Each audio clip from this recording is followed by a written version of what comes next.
Okay, it's 9:30 and everybody can hear me.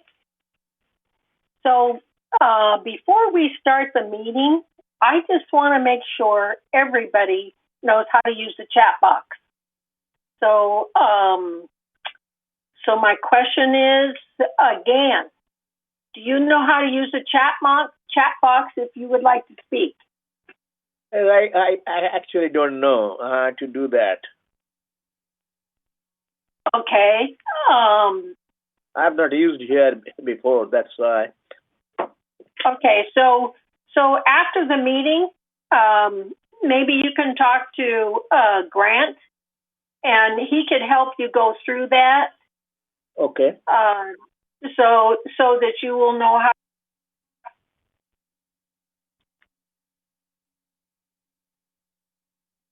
I cannot hear you.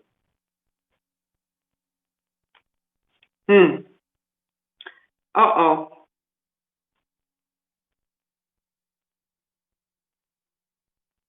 I cannot hear you, Bunny.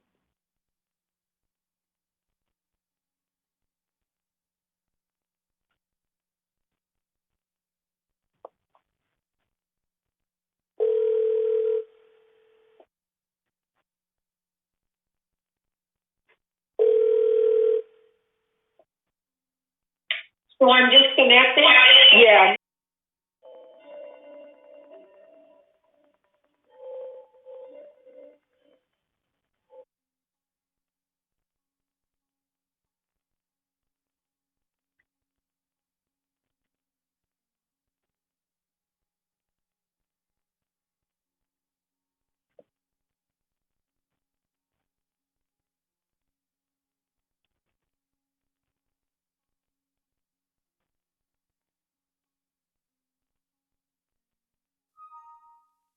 Did everybody hear that? Bunny's going to have to call in. Bunny, I cannot hear you. She's calling in. Yeah. Okay?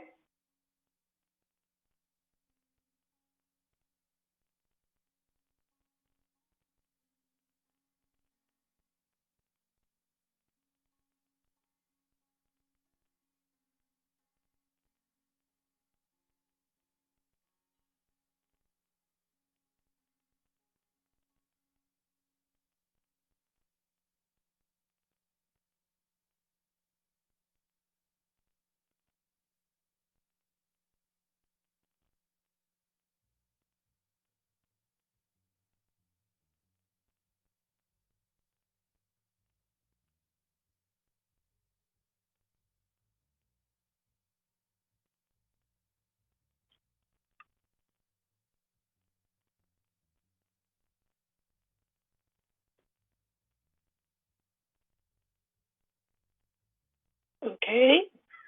Yeah, I can hear you. You can hear me now? Yes. Okay, great.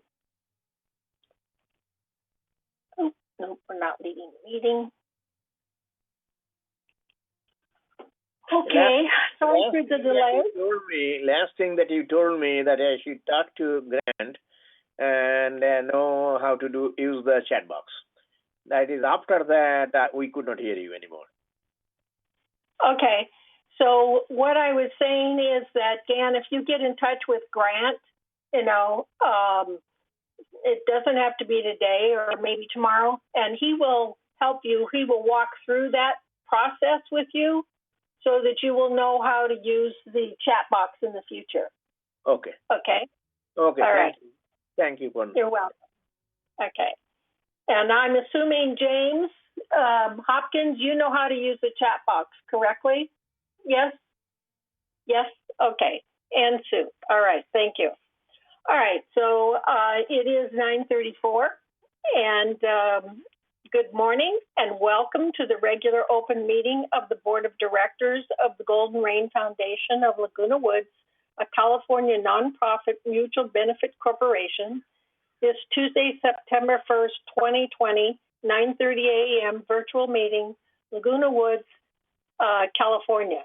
So I'm calling the meeting to order, and I see we do have a quorum. And so I'm going to ask Judith now to lead the Pledge of Allegiance. Okay, and as a reminder, if you are a military veteran, you have the option to salute the flag or put your hand over your heart. I pledge allegiance to the flag of the United States of America and to the republic for which it stands, one nation under God, indivisible, with liberty and justice for all. Thank you. Thank you.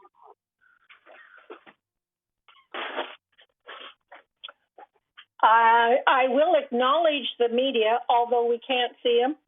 And also the next item on the agenda is a motion to approve the agenda. Do I have a motion?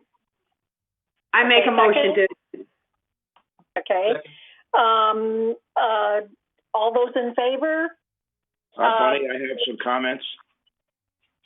Well, we will when we have discussion. If I was going to get in favor and then have discussion.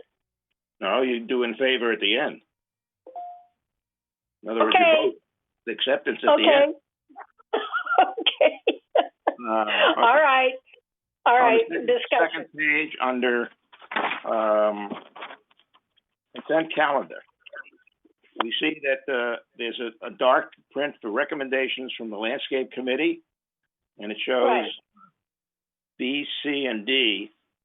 C and D actually have nothing to do with recommendations of the landscape committee. You know, it's sort of very confusing. Okay. And the other thing I would like to do is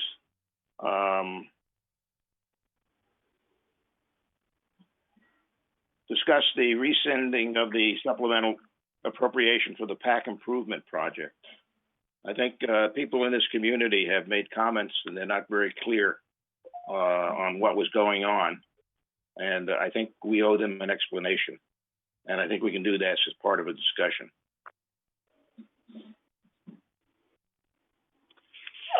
Okay, if we do that, we remove that and make it as part of unfinished business. Yep. Okay, so the unfinished business, it would be C. I'll buy into that. Okay. Another one. Okay.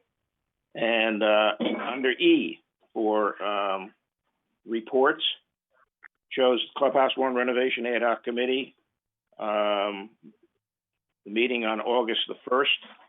That meeting had been rescheduled and is now scheduled for August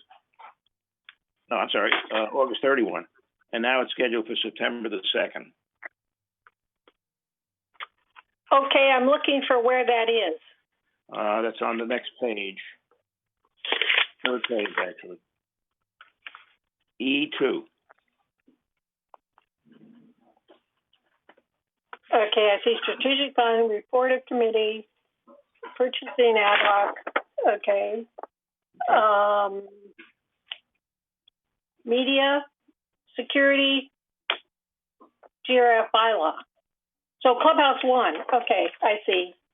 E2. And so when is the next meeting? Tomorrow, September the 2nd. And it's going to be a virtual meeting? Yes, it will be a virtual meeting. Okay. Okay, are there any other changes?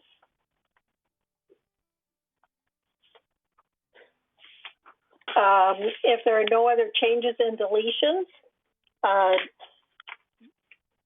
all in favor of the amended agenda? Okay. I see 1, 2, 3, 4, 5, 6. Okay. 7. All right. If there are no objections, then the amended agenda is approved. Okay.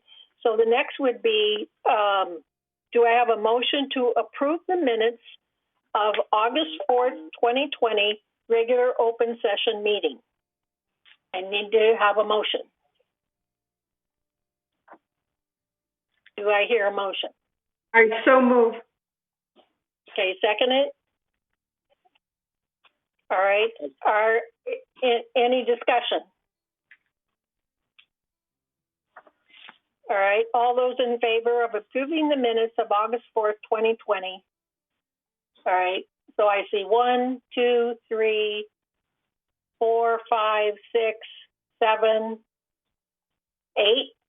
Okay, the motion passes.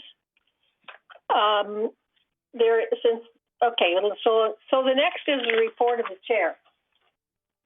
And I will try to go through this very quickly. So basically, I wanted to talk a little bit about the topic of the day, which is the assessments for 2021. And GRF's portion of the assessment is $2.77 per manor per month. Staff and the board work together to maintain the same amount for 2021. No increase for GRF's portion. We are so proud of that.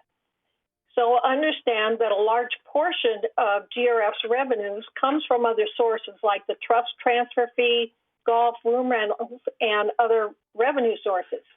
This year, because of the pandemic, GRF's revenue declined and the insurance for GRF trust properties increased substantially. The village residents will benefit from the surplus from GRF, absorb the cost for the 2021 budget, absorb the cost of the insurance, for the 2021 budget. So the next thing I want to talk about is Joan Elliman. She said she couldn't be here this morning. She'll be joining us a little bit later because of an appointment, but I do want to welcome her, as she was elected yesterday to be on our board. And I also want to thank Judith. She did a great job of monitoring. She created a process that worked while we were able to get a feel about the applicant. So I want to thank her for that. So the next item would be VMS update, Director Tung.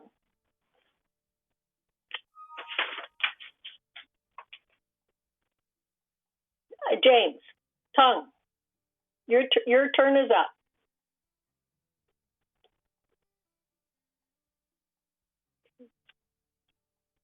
I can't hear him. Oh, okay.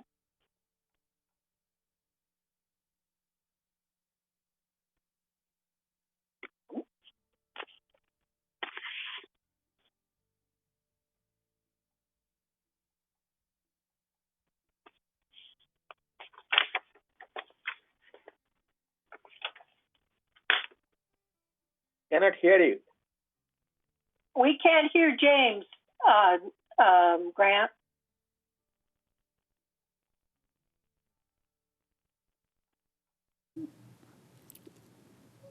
I see that. He is unmuted.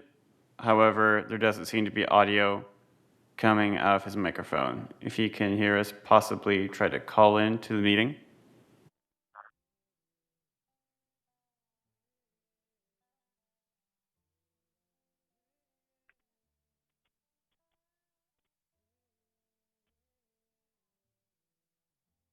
Okay.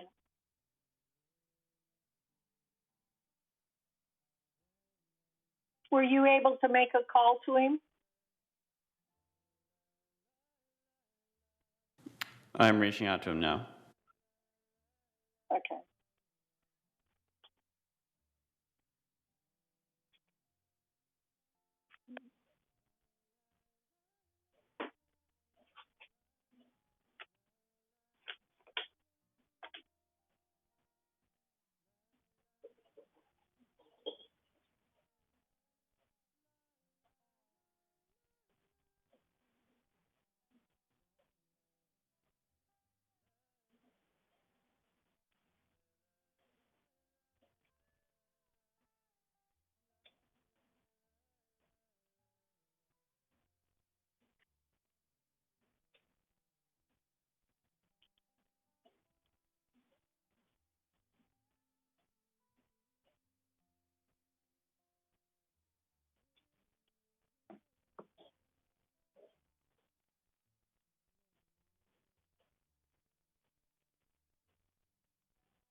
Should we go on with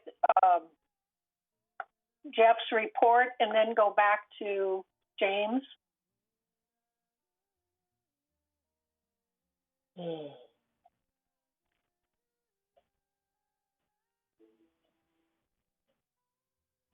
Yes, let's do that.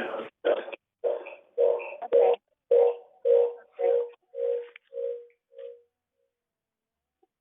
I guess.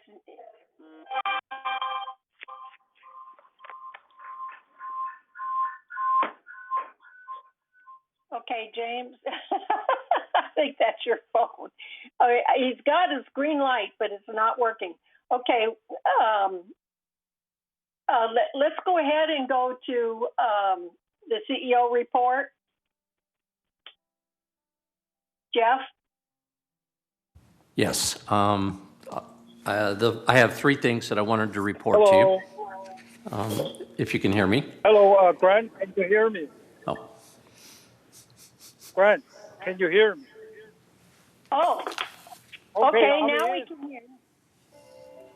Okay. I can hear you, James. Okay, well, that's good. Okay, I'm talking through my phone. Okay, now everybody can hear me. Okay. Buddy, how much time do I have? 5 minutes, 10 minutes? Max 10. Huh? Maximum 10. Okay, well, let me first, let me say slide second. Grant. Next slide.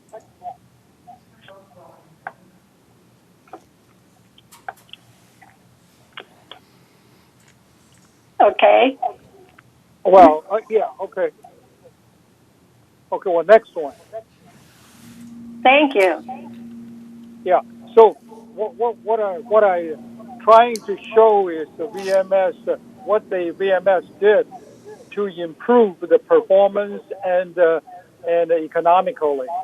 Yeah. First thing is for recreation. A lot of people complain. People play tennis, pickleball, swimming. So VMS now have a new software called Courts, spelled as Kourts. You have to load that into your smartphone. Then there's a procedure you can make a reservation 72 hours ahead. This is for all the four courts, and I just did 3 days ago. So I played in our own tennis court. Very good workouts, very good. Now for the swimming, there, CMS staff still work on it on the software. Right now, you have to use email. Swim reservations at VMS INC to make a reservation, but it's only 1 day ahead. Yeah. Okay, that's the first point. And then also on the day of street cleaning or sweeping, used to be the residents park on the street, and then the sweeping truck is just to bypass that part. So we asked VMS, and in fact, Chiffon did announce in the today, and also re-emphasize on Globe.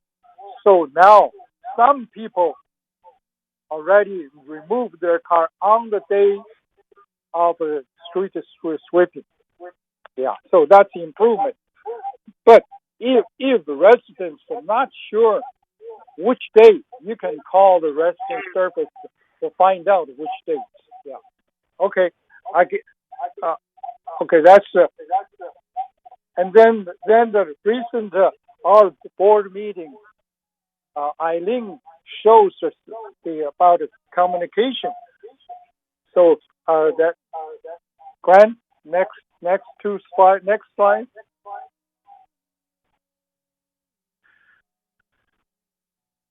Yeah, well, this is So keep in mind the pandemic. Okay, next slide.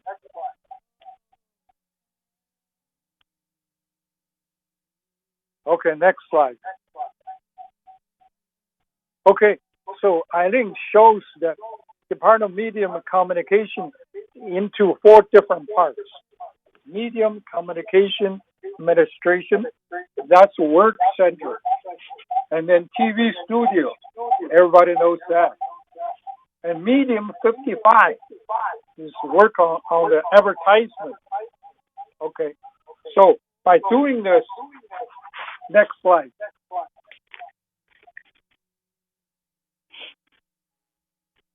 The one medium coming. So total savings by doing the total savings of 140,000. So that's the point I want to make. Next.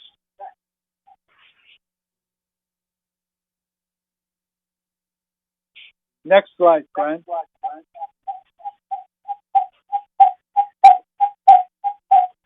General service or transportation. Okay, next. Okay, see the transportation department made those efforts to make a more avenue by providing the parking, all that. So, $35,000 for Memorial Care Bus sponsorship, $30,000 for Arizona pipeline equipment storage, $25,000 for HUL parking, and $10,000 for HUL fuel. What it does is we charge a fee in addition to what the fuel costs. So total, it's 100,000, 100.8,000 the revenue. This is really have to thank BMS effort. Okay. So then the last point. So we have a VMS recent closed store meeting.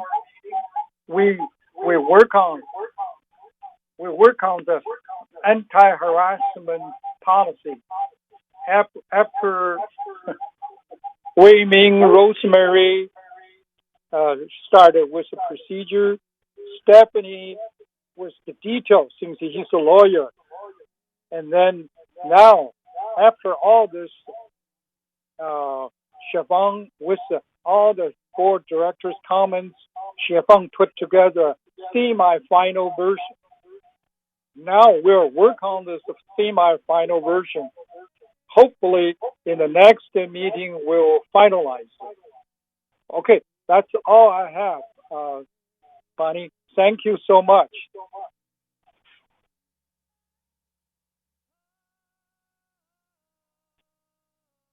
Bonnie, I'm done. When we see what staff is doing for us, I just appreciate it a lot. Okay. So the next item on the agenda is the CEO report by Jeff Parker. Good morning, Board, and to President Carpenter. 2 things. I had 3 things, but Director Tung did a nice presentation with regards to the new reservation system. I was going to mention that. Wanted to bring up just a couple of things. COVID-19, just to give you a quick update with regards to that. The numbers in Orange County are trending on a positive side. The number of hospitalizations and ICU beds are down, and the reported cases have stayed steady within Laguna Woods. We are at 50 cases, and that has stayed steady for now a week. The number of actual positive cases received in the last couple of days has been low. Today's number is very low at 94, but Monday is always noted as the day in which numbers come in slow. Yesterday, which was Sunday's numbers, were in the 300s, which is about the average. But what that means is when they're getting as many tests done are being completed now, which is in the above 10,000 cases where they're getting tested. The positivity rate has fallen now below 5%. And that is really one of the key elements for the state of California to allow counties to start to reopen some of their activities that were closed previously. The most important probably in Orange County lately, if you saw the state report, was that the indoor malls and some of the barbershops and salons could reopen under a limited capacity, but nonetheless they could reopen. I heard this morning coming in relative to schools that they in Orange County they're looking at September 22nd, which will be basically it's 2-week period. They want to see that the positivity rate and staying off of the state list for that period of time is in place before they talk about kids going back to school, which certainly impacts some of the operational elements because we have a number of employees who have children that they have to deal with. So that's something that we're watching carefully with regards to that. But in positive, clearly positive noting that what we've done in the village here at 50 cases, we still are one of the 4 lowest communities all of Orange County with regards to our number of positive cases. So I want to say congratulations to all of our residents for wearing the mask and social distancing, and for the leadership of all of the boards, including the GRF board, for being together on this and making sure that our community is safe as possible. The last thing I wanted to mention was on Thursdays and Fridays we do coin distribution. This is our quarters for our laundry facilities, those people that were concerned about the shortage of coins out there, which is a nationwide issue. We have got our coin collecting machine back and working, and so we're collecting at our locations of various laundromats, collecting quarters, counting quarters, repackaging, and then selling those quarters to residents that are interested in purchasing. We started that program a couple weeks ago where we were doing $10. Because of the capacity that we believe we have now, we are going to increase that to give people the opportunity to buy 2 rolls when they come through on Thursday or Friday. I do want to indicate that that collection process is from 8 to 12 at Clubhouse 5 and Clubhouse 3. And I do want to indicate also that is as supplies last, knowing that we're going to increase the capacity of people buying $20 worth of coins versus 10. There is the possibility that we may run out. And so I do want to just reference that, but we'll keep a good watch on it, and we're hoping that people are able to get quarters at their local banks as well. It seems to be working well, and appreciate everybody working with us to get that extra distribution out there. And with that, I'm going to turn it over to Siobhan. I know she has a few other items to look. Honorable Board, I am pleased to provide a few updates this morning. First of all, the annual paving project is occurring in September throughout the community. GRF locations include Cali Cadiz, Cali Sonora, Villa Buena Vista, and Villa Carrizo. On July 31st, 30-day notice letters were mailed to residents in specified work areas. Additionally, the contractor will post notices 2 weeks in advance of work and 48 hours before the start of the pavement work. In terms of the 2020 census, the Census Bureau has started in-person follow-up visits with residents who have not responded to the 2020 census. Census takers have completed training on social distancing and safety protocols, are required to wear face masks when conducting follow-up visits, and have appropriate identification. Residents still can complete the census online at 2020census.gov, by telephone at 844-330-2020, or by completing and mailing back the paper questionnaire that they received in the spring. Census help is available from the City of Laguna Woods. Residents may call City Hall at 949-639-0500 or email cityhall@cityoflagunawoods.org. Monday is Labor Day, Monday, September 7th. As such, the fixed bus routes will not be operating on that day. Transportation will run on the holiday demand response schedule. To get a ride on that day, call transportation at 949-597-4659 to schedule rides. The transportation office is open from 8:30 a.m. to 4 p.m. And then lastly, I know we have touched on the racket sports reservation system.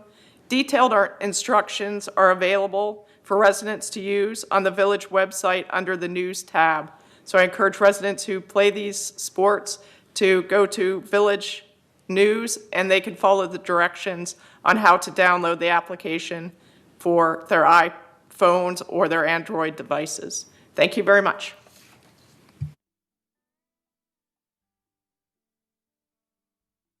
Okay. So the next item is the open forum, and Egon, will you take over? I need to take a break for a minute. Egon? Egon, will you take over for a minute? Yeah. All right. Thank you.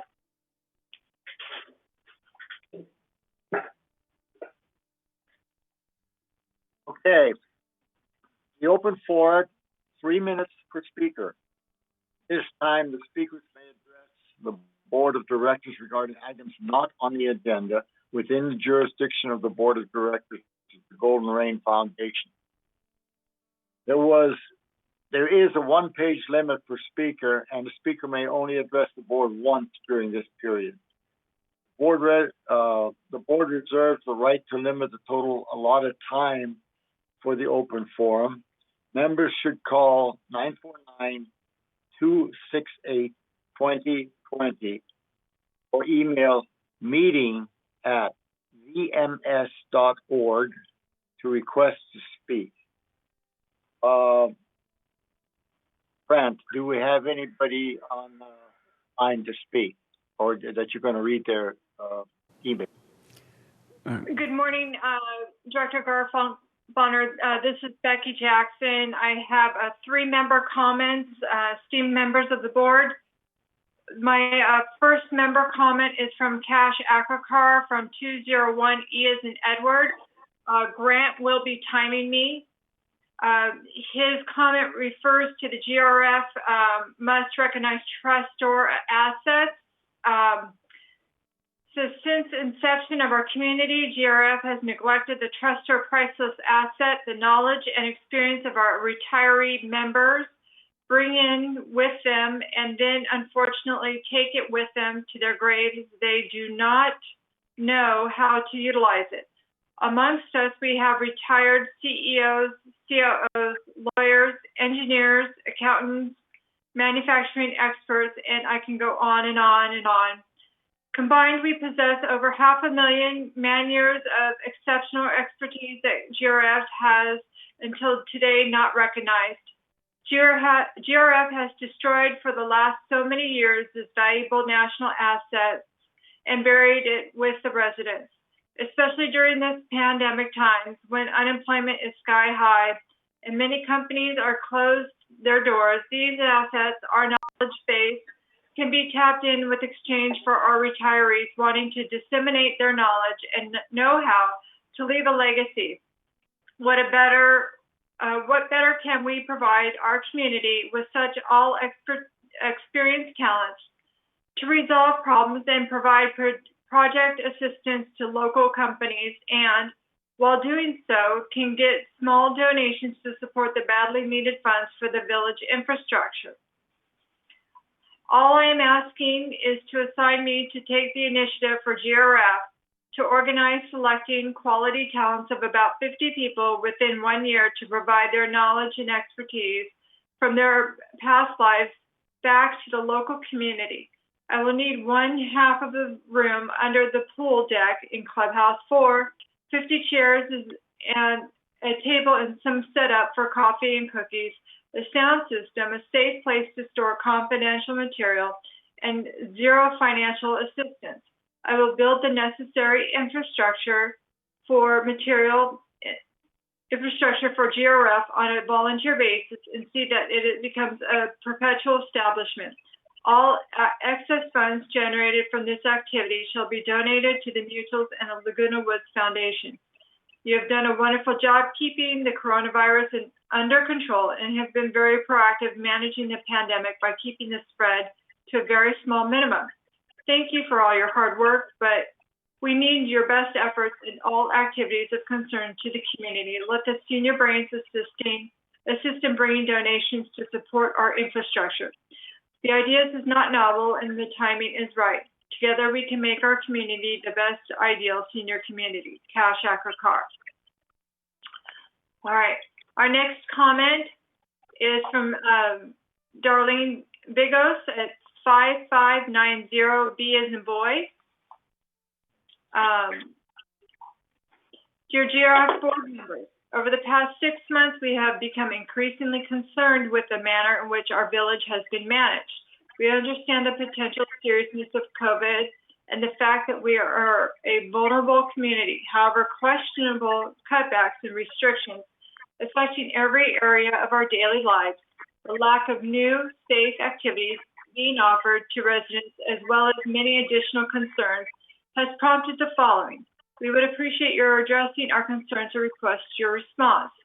State COVID compliance has been given as the reason for all of the new rules and restrictions placed on Laguna Woods Village residents.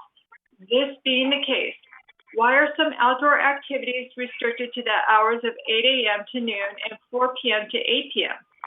Is the COVID virus more prevalent and virulent from noon to 4? Why does Laguna Woods Village, which is still collecting our full HOA fees, feel that they have the right to determine when we should and should not be allowed to participate in activities we have moved here to enjoy? Why are only 3 of the 5 community pools open for limited use by the many people who not only would like to use them, but may need to use them for health purposes? Are we to assume the other 2 are contaminated with COVID? As summer draws to a close, days get cooler and darkness sets in earlier. What are the reasons why creative new ways to hold outdoor safe distancing, yoga classes, and multitude of other activities limited only by the Laguna Woods Village desire to do anything for its residents have not been implemented? Creating safe activities in a retirement community that entices residents here with the promise of an active retirement would seem a fiduciary responsibility. We've been told such active requirement would seem a fiduciary. We've been told such activities were being planned for months. After 6 months and with the summer ended, we can now only conclude that we're being condensed to. Why are we being charged $10 by Laguna Woods Village to see an outdated outdoor movie when we are still paying full HOA fees and getting only a fraction of the amenities we were promised up 6 months ago? It seems a shoddy attempt at best to offer substitute for the many amenities and activities taken from us. Since no rebates have been given on HOA fees as the resident services, amenities, and activities have constantly been cut, why are we being told there is the possibility of reopening assessment fees? How is it that one woman could interrupt the renovation of the Performing Arts Center when a majority of the community, including the majority of the former GRF board, from all indications, want to move forward with it? The timing would have been perfect while we were in lockdown and general expenses been cut. When can we now expect the piecemeal renovation we have read about to begin and finish? Note, although I have read the majority of the residents vote against the renovation, this came as a complete surprise to us, as well as to many neighbors with whom we have spoken about this. None of us were informed there would be a vote, let alone given a method of doing so. When we moved to Laguna Woods Village, we did not agree to turn our lives over to a nanny state, dictatorial state of government. Although there are serious COVID safety concerns, lines have now been crossed from what is true health issues to what is control at best, but potentially deeper issues. The small examples of concern stated above tends to lead to far more serious questions since so many recent cutbacks and restrictions. Becky, the time of 3 minutes has expired. Thank you. Okay, our last member comment is from John Beckett at 364Q. I was a GRF director for 3 years. In my opinion, the most difficult part of the job was trying to understand the budgets. For example, I have never understood projections. Projections are useful for predicting the future, but why do we have to predict? What happened in the past? I didn't understand why VMS refuses to disclose the salaries of the top executives. We're paying those salaries, aren't we? I didn't understand why VMS refused to provide bank statements for our reserve accounts. Why do we have to trust VMS bookkeepers? Voting for a multi-million-dollar budget is the most important decision a director will make. Before casting your vote, please ask yourself, am I acting in the residents' best interest? And that is all. Thank you so much.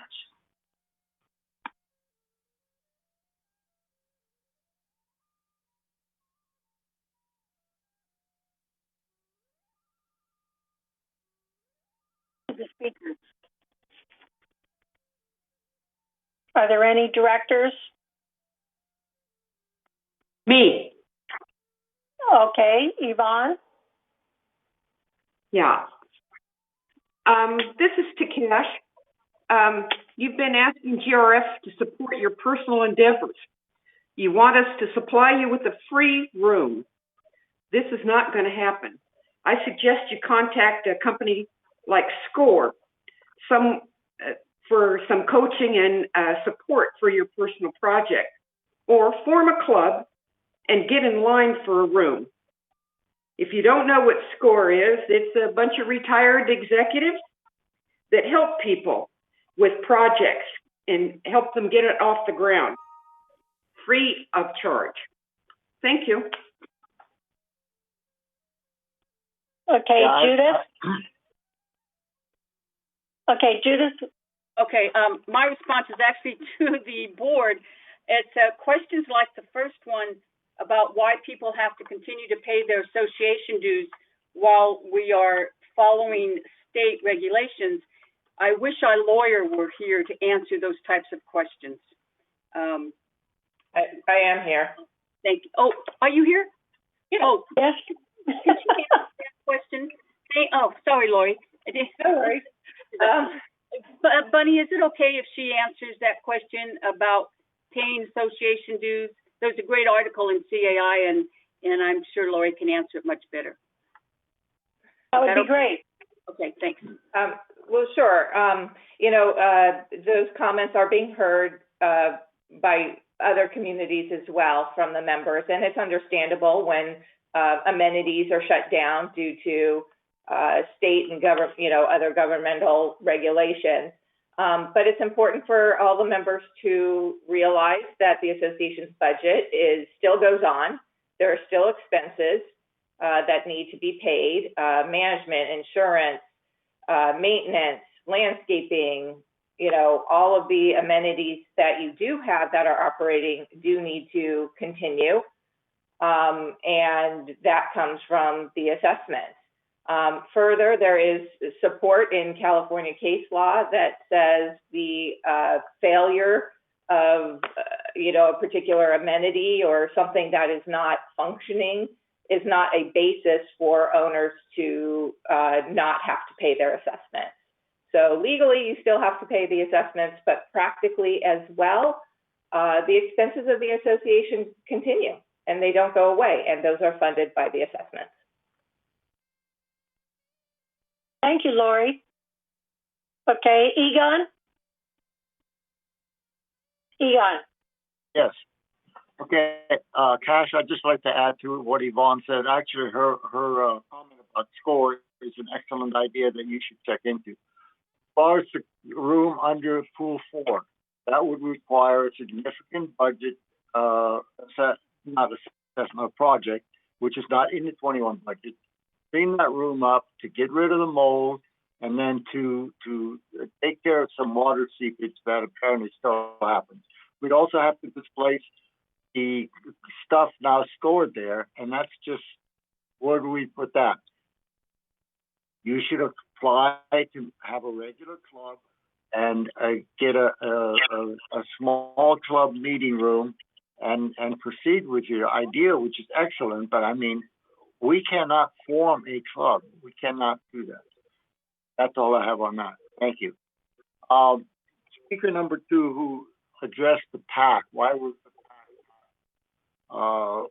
Why did the project not go through? There were certain problems with the voting.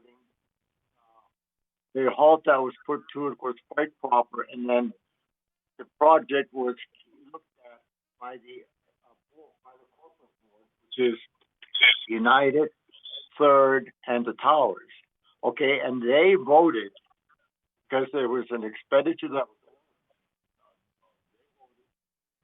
project up, formed an ad hoc committee which made recommendations to break the project up into pieces. We then held a meeting within the MC committee, maintenance and construction committee, and we went through those pieces that the ad hoc set up specifically to get most of them underway with certain lower spending amounts, and that will proceed while the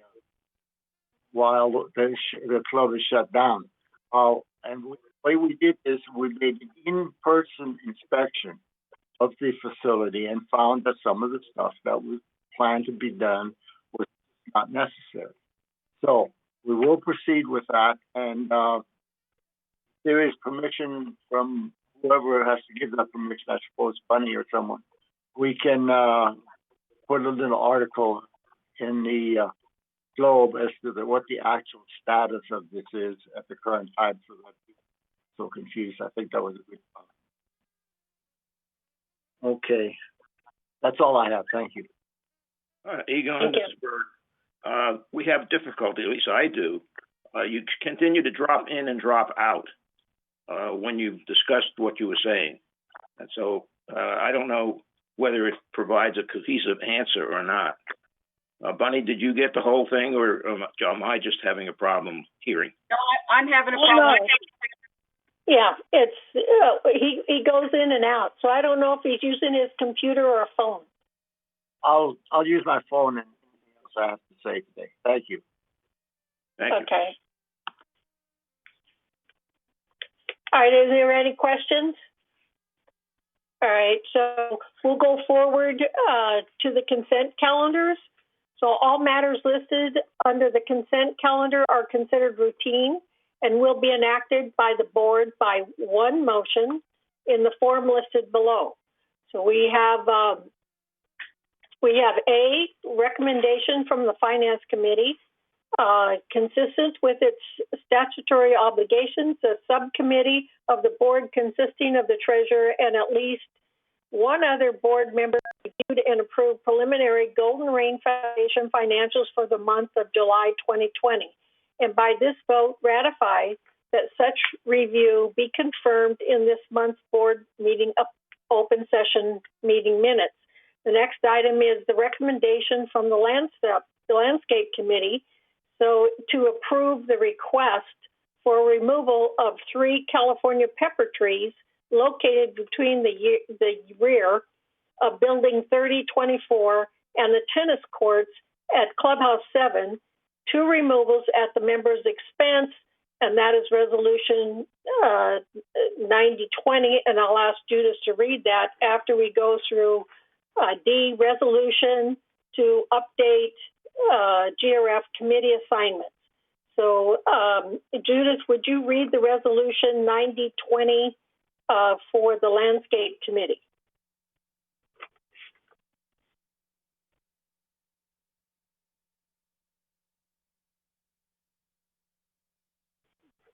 Did she hear me? Couldn't find my microphone, and let me put my camera on. Okay. Okay.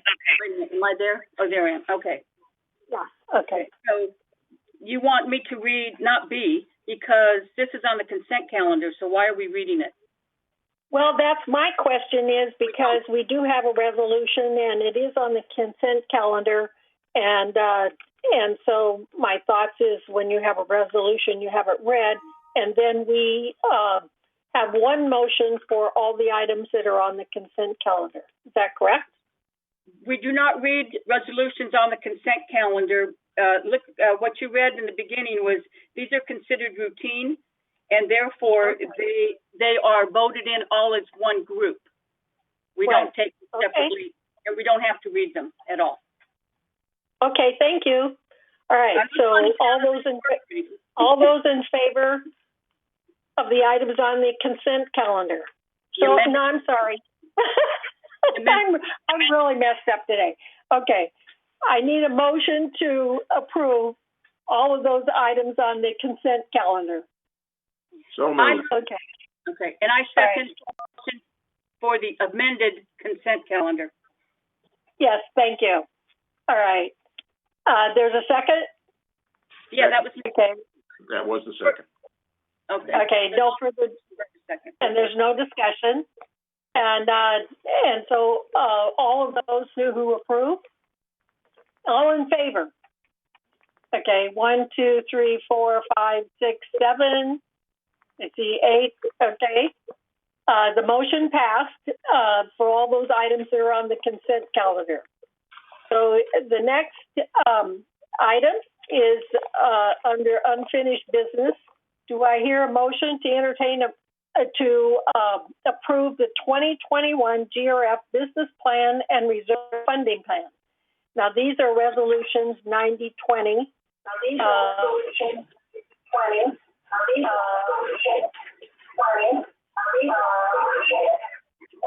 I can't.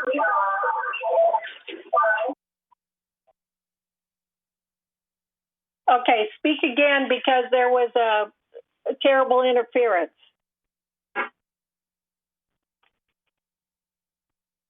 Okay, can you hear me now? I'll make that motion. This is John. Okay, can you hear me now? I'll make that motion. This is John. Okay, can you hear me now? We need the secretary to read the motion or to read the. I know that's what I was going to have her do. I was asking her to please read, but I don't think you heard me. Yes, we don't do the motion until after I read the resolution, John. Thank you. Right. And there's background noise coming from Yvonne's phone. If we can have that off for just a second. Okay, resolution 90-20-SXX, 2021 business plan resolution. Resolved, September 1st, 2020, that the business plan of this corporation for the year 2021 is hereby adopted and approved. And resolved further, that pursuant to said business plan, the board of directors of this corporation resolved further that pursuant to said business plan, the board of directors of this corporation hereby estimates that the sum of $37,655,030 will be required by the corporation to meet its annual expenses of operation, from which $9,137,237 will be deducted in various sources of non-assessment revenue. Additionally, $2,903,808 is planned for reserve contributions. The board of directors hereby estimates that the net sum of $31,421,601 will be required to be paid by the corporation members in accordance with the terms of that certain trust agreement dated March 2nd, 1964, as amended, and that the bylaws of this corporation, and resolve further that the corporation shall charge each member the sum of $205.60 per month per membership of said corporation for its share of the aforesaid net expenses and reserve contributions for the year 2021. And resolve further that the officers and agents of this corporation are hereby authorized on behalf of the corporation to carry out the purpose of this resolution. I so move we adopt this resolution. I need a second. Okay, we see Yvonne with the second. Thank you, Yvonne. Thank you. So Judith Troutman is first motion, Yvonne is second. Bunny, we can't hear you. You're off. There you go. Can you hear me now? Yes. Okay. All those in favor? You want any So discussion? Okay. Okay. 1, 2, 3, 4, 5, 6. 1, 2, 3, 4, 5, 7. 1, 2, 3, 4, 5, 7. Yes, John.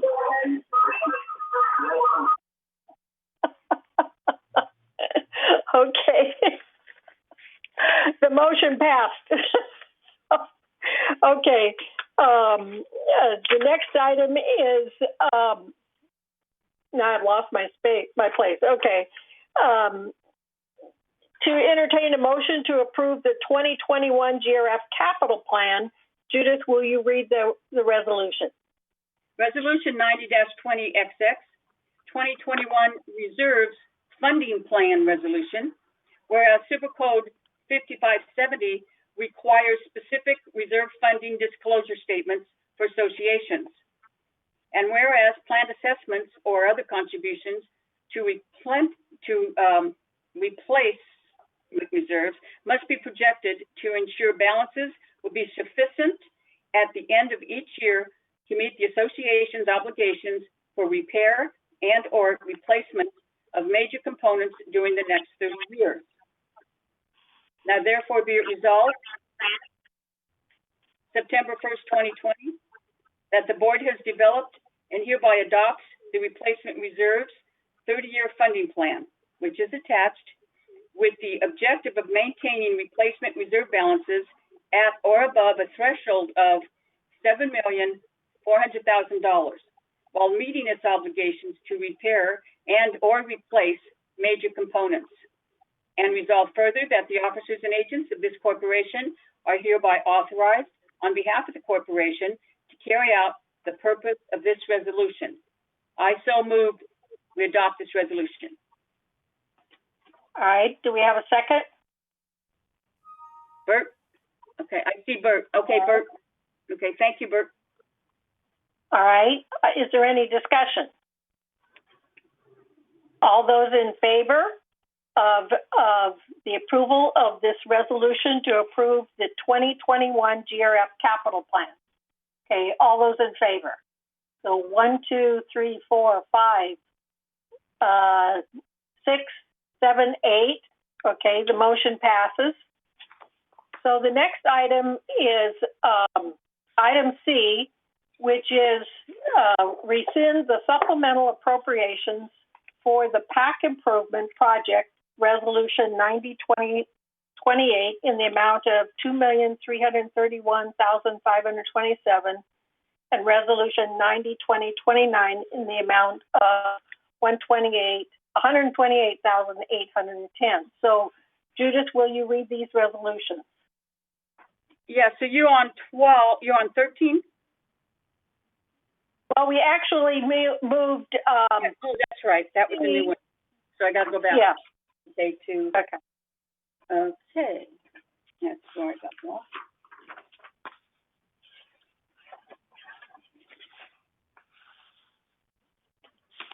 Okay. Probably when they're on the consent calendar, then they get out of order. Okay. Right. So we moved C. So now this will be 11. What was 11C? Attachment 1. So let me get the first part. Okay, attachment 1, proposed resolution 90-20-XX, rescind the resolution 90-20-28, contract award and supplemental appropriation for the PAC maintenance improvement projects, and rescind the resolution 90-2029, contract award and supplemental appropriation for construction management services. Whereas on December 12th, 2019, the Performing Arts Center Renovation Ad Hoc Committee meeting directed staff to advertise the PAC-based design project with no alternate bid items included and to hire a construction manager for oversight. And whereas the base design includes the replacement of HVAC systems, ADA requirements, fire, life, safety improvements, general lighting replacement, fire alarm system, and extinguisher replacements, theatrical stage rigging, and curtain replacements with audio and visual, as well as mirror lobby and dining room aesthetic improvements. And whereas in order to complete the base design for maintenance improvements at the PAC and hire a construction manager for oversight, a supplemental appropriation was required. On June 2nd of 2020, the GRF board authorized the following two supplemental appropriations. First, a resolution 90-20-28, contract award and supplement appropriation in the amount of $2,331,527 for the Performing Arts Center maintenance improvements. Second, a resolution 90-20-29, contract award and supplemental appropriation in the amount of $128,810 for construction management services. And whereas on June 22nd, 2020, at the All Boards special closed session meeting, the members voted against authorizing the GRF board to construct, contract, and otherwise expand funds totaling $5 million or more in connection with the Performing Arts Center maintenance improvement project pursuant to GRF bylaw section 2.1.4, 2.1.6, and 2.1.7. And whereas with the maintenance improvements and described no longer moving forward as one complete project, the supplemental appropriations are no longer needed, and resolutions 90-20-28 and 90-20-29 should be rescinded. Now therefore be it resolved on September 1st, 2020, that the Board of Directors hereby rescind resolutions 90-2028 and 90-2029, totaling $2,460,337 and supplemental appropriations for the PAC maintenance improvements, base design for construction management services. And resolved further that the officers and agents of this corporation are hereby authorized on behalf of the corporation to carry out the purpose of this resolution. I so moved we adopt this resolution. Do I have a second?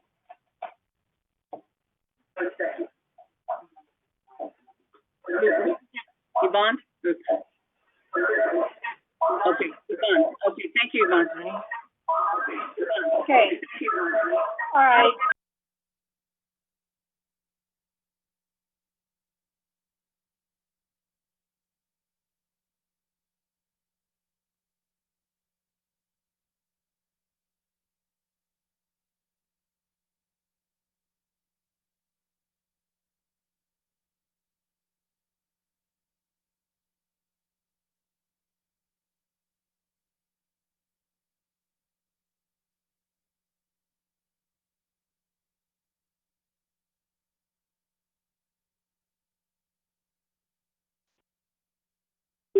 Please enter your access code followed by the pound or hash.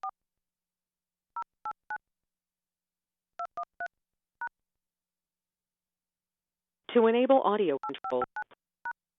Okay. I have a question since I wasn't in on all of it. So does this mean that the repairs are needed for the PAC are not going ahead? Absolutely not.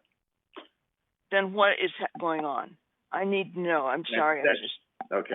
First of all, we all know that the HOA boards basically are the reason why this resolution is being rescinded. But subsequent to that, and I think Egon tried to explain it, we did a walkthrough of the facility. There were several of us who were members of the M&C committee. And in the process, we did the following. We observed as you walked in, first of all, that the carpet that they were proposing to replace is not worn at all. It is in good shape. and we felt that all you really needed to do, rather than replacing the carpet, was to clean it. So that was one of the recommendations that we came forward with. Another recommendation was they called for replacing all of the fixtures in the entrance hall. And looking at those fixtures, they're perfectly good. All we really need to do is put in LED lighting. If you move on, we went to look at the staging and the problems that were listed there. The one that was a safety concern, the light pole or the light rods holding the lights is basically raised and lowered by a pulley system. And it was said that it was dangerous. We looked at it. Okay. Not at all. It can't be raised and lowered. Yeah. It is fixed in place. The big problem there is the motorized pulleys probably need to be caged in for the safety purposes that somebody could get caught on the gears. So that was something that we're recommending. The other thing is staff is going to request, because of the way the pulley system is established and where it is, to see whether it can be moved and replaced. As an alternative, we have a suggestion that came from the MNC. Why raise and lower the light bar? Why not get a man lift that enables people not to have to use a ladder, okay, but a motorized man lift costing less than $10,000 gives you the ability of raising up, replacing the light bulbs when they burn out, and even adjusting the position of the fixtures if you so desire. You can't adjust the fixtures when that light pole is down on the stage because you really don't know exactly what the appearance or the reflection of the light will be. So that was another recommendation. We looked at the electrical panels, and there's plenty of room for expansion in those panels, and they're pretty much up to date, and we didn't see any reason to touch the electrical at all. The curtains, we found that, first of all, the life of those curtains, which we were told by the people that are curtain people and stage people, generally 30 years. Well, the curtains that form the backdrop on the stage are only 19 years old. And the curtain that is the front of the stage is only like, I think, less than 14 years old. That curtain is no longer fireproof. That's correct. So a recommendation is to take the curtains down, have them cleaned, and have them fireproofed and rehung, rather than an absolute replacement of them. So these are some of the things that we found in the walkthrough, and feel that, there's a way that we can basically cut into that expense considerably. And staff is doing that. They're going back to individual providers of these individual contractors, as opposed to going through a general contractor, which we don't have to now pay for his markup, but dealing directly with contractors on these various types of work. May I say something?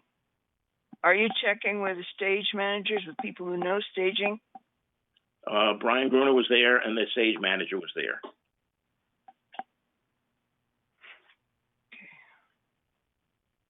Okay, Egon, do you want to add any more to that? Do you want to add any more? Oh. Yes, I do. I think Bert handled it very, very well. Very distinctly. Let me kill my speaker here. Very distinctly, the stage curtain looked like in very good shape, and the dates are on the bottom. The dates when they were purchased are on the bottom of there, and they are supposed to be periodically fireproofed, and that lasts for 6 to 7 years, and that's all that needed to be done. All of this stuff was not looked at with any in depth. It was just the contractor said, "Why not replace it?" So again, as Bert said, we looked at the carpet very carefully, like right at the entrance door where most of the wear is going to be. There was no wear, so why replace it? So that was what we recommended, that the individual pieces be put out for bid. That way you'll get more contractors, because there are many people that can paint the rooms and they can fix up the lobby, paint the lobby, and we don't have to wait for these things. The same thing, we're going to get back very specific bids for the lights, for the only thing we asked for a look at is, as Bert pointed out, a man lift as an alternative to raising and lowering the lights, the stage rigging. As a point of interest, the stage rigging was so badly set up initially that it was never safe. Okay, it should never have been used, and yet it was out there for years apparently until somebody locked it in place so it's not movable. But other than that, Bert covered everything very well. Well, there's one thing, the HVAC. Yes. Okay. The HVAC that was offered design-wise, I would say it was a Cadillac when we have a Ford budget. And there's significant, there's ways in which the cost of the HVAC can be brought down considerably. And so we are going to ask contractors when we go out to bid to give, their recommendations as to how we can accomplish what we're seeking, which is basically economic use of the air conditioning, where we split the air conditioning, so we don't have to air condition the entire theater just to air condition the offices. And we think that are less expensive solutions to that than what was offered. Right. What we did is we said that the ducting does not need to be replaced, and Carl explained that very well at both the M&C and at the ad hoc meetings. And so that will be a major saving in the fact that the ducting won't have to be replaced.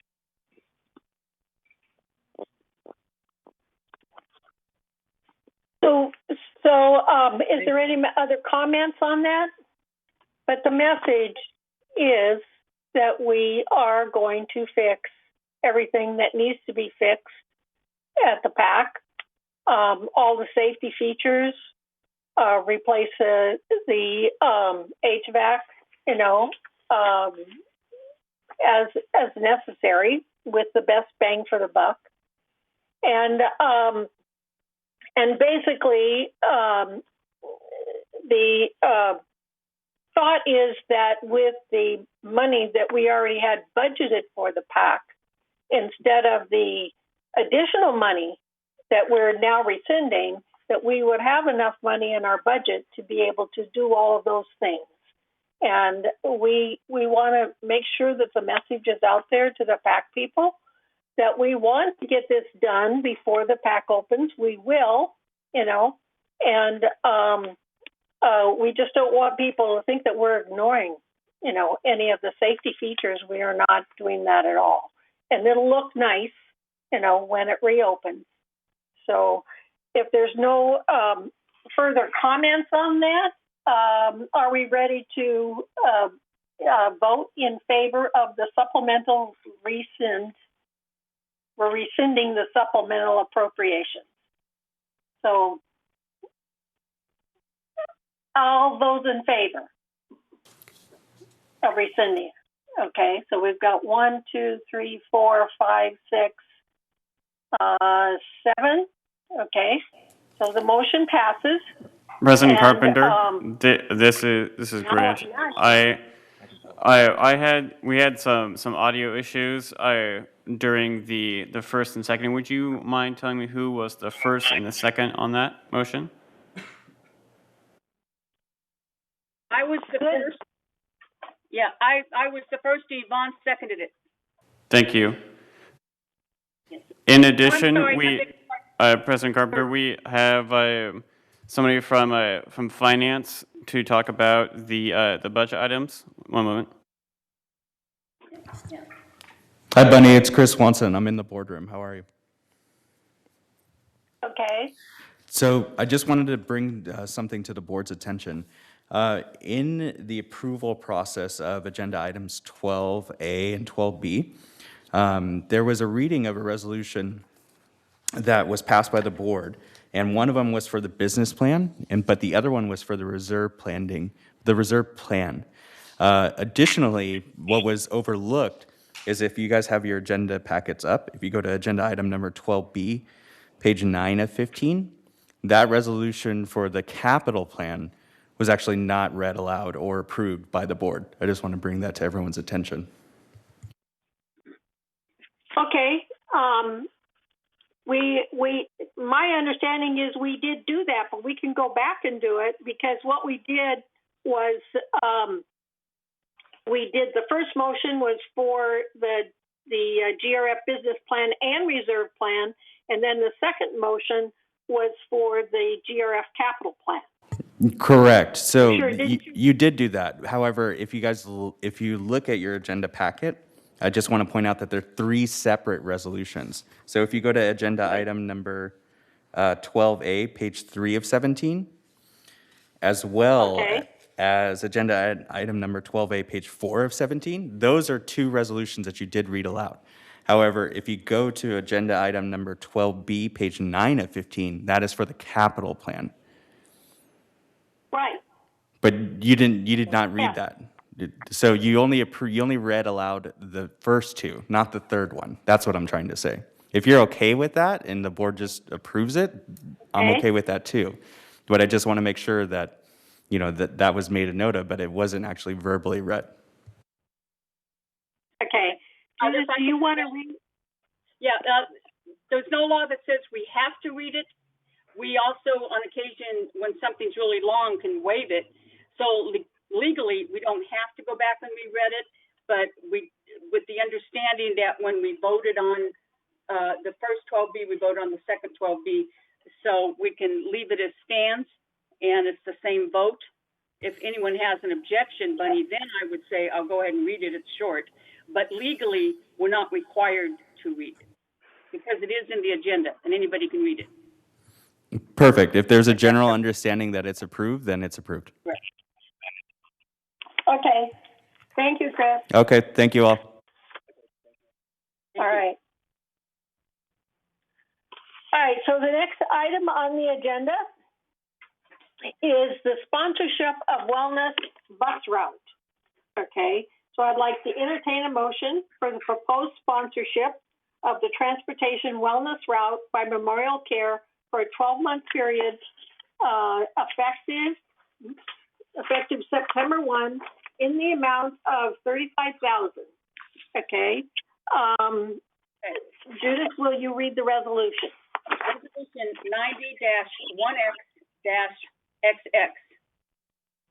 Okay.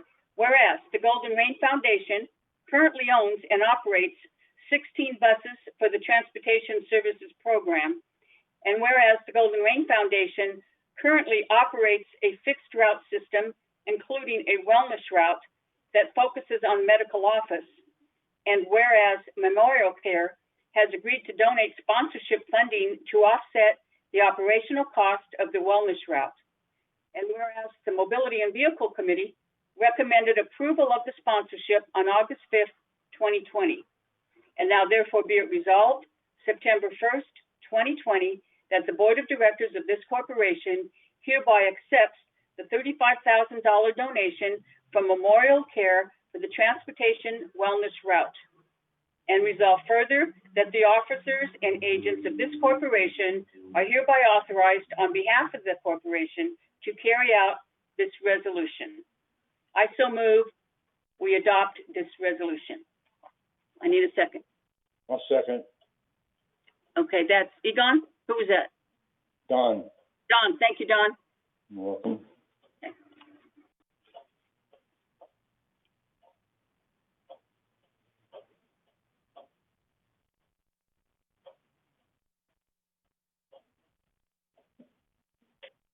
All those in favor of the motion? And I don't see one hand. Okay. 1, 2, 3, 4, 5, 6, 7, 8, 9. Okay. Grant, did you get that? We had 9?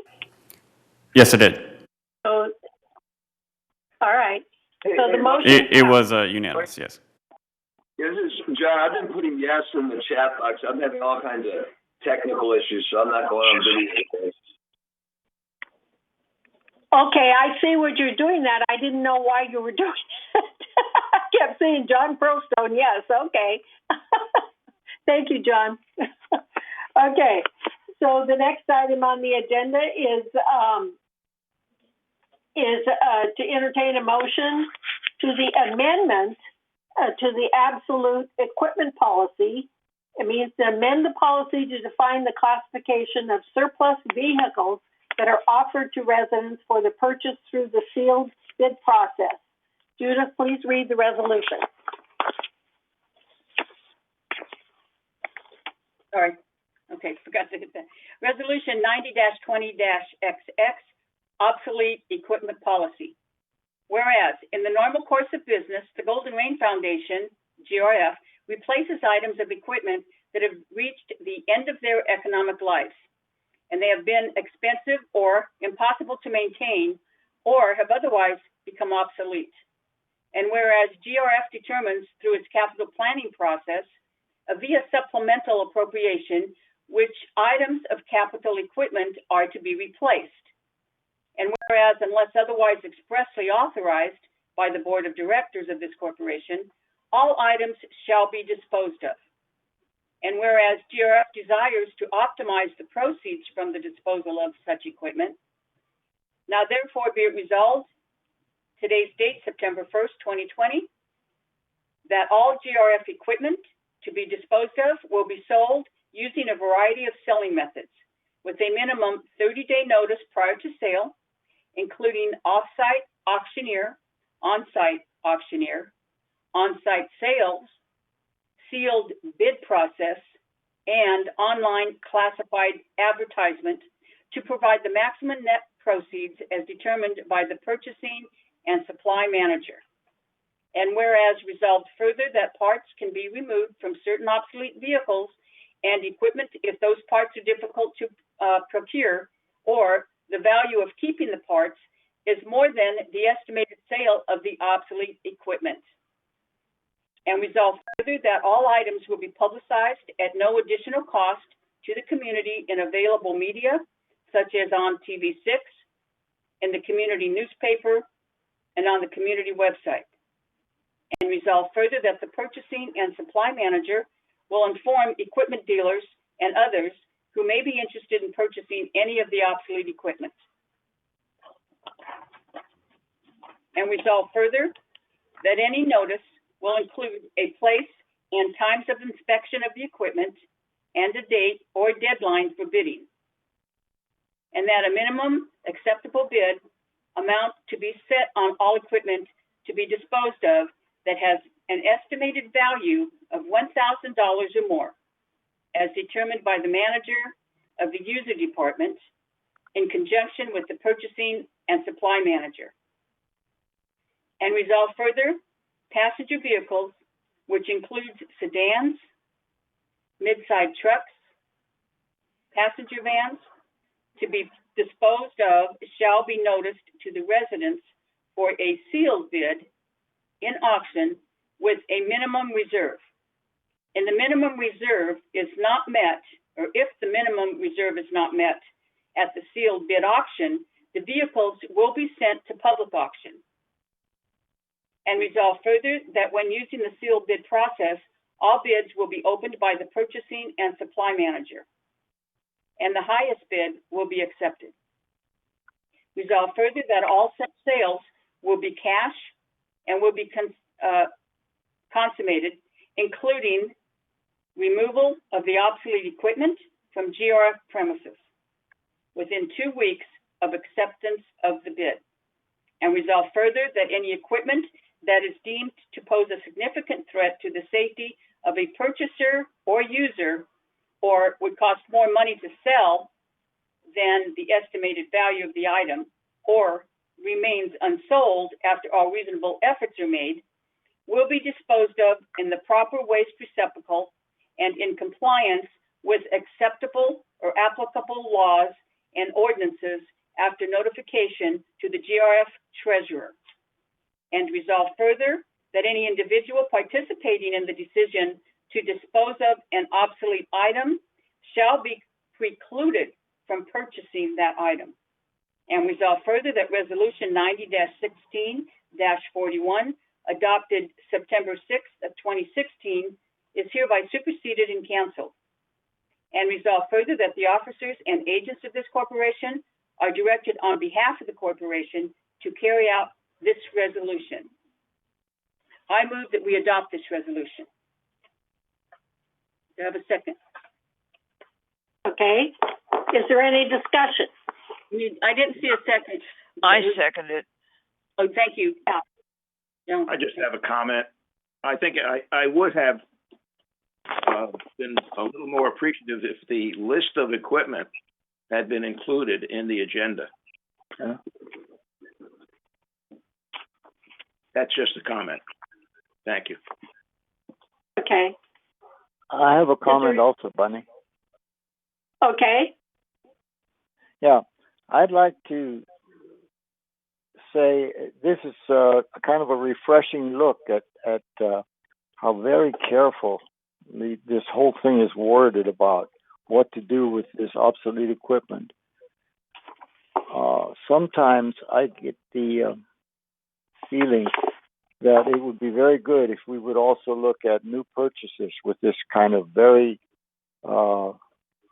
precise mechanism. I think sometimes we just say, "Oh, this is bad. We need to have it replaced." And yet, when we get rid of it, we're so careful what we do with it. And so many steps that have fallen 1, 2, 3.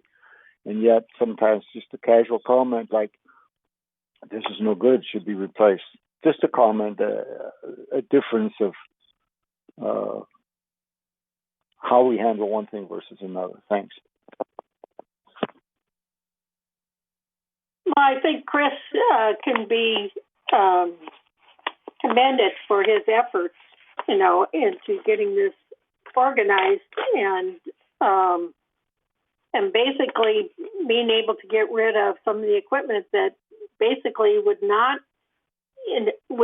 be open for everybody to buy, and he's able here to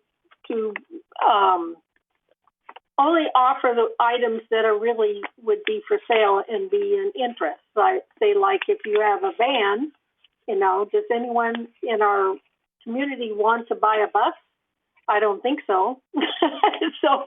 So he's able to streamline, and I really appreciate what his efforts are. So are there any more comments on this? And are we ready to vote?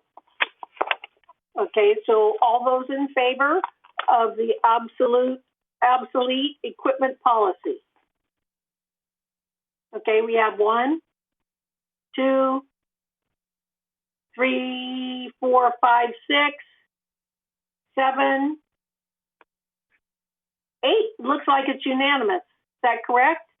9.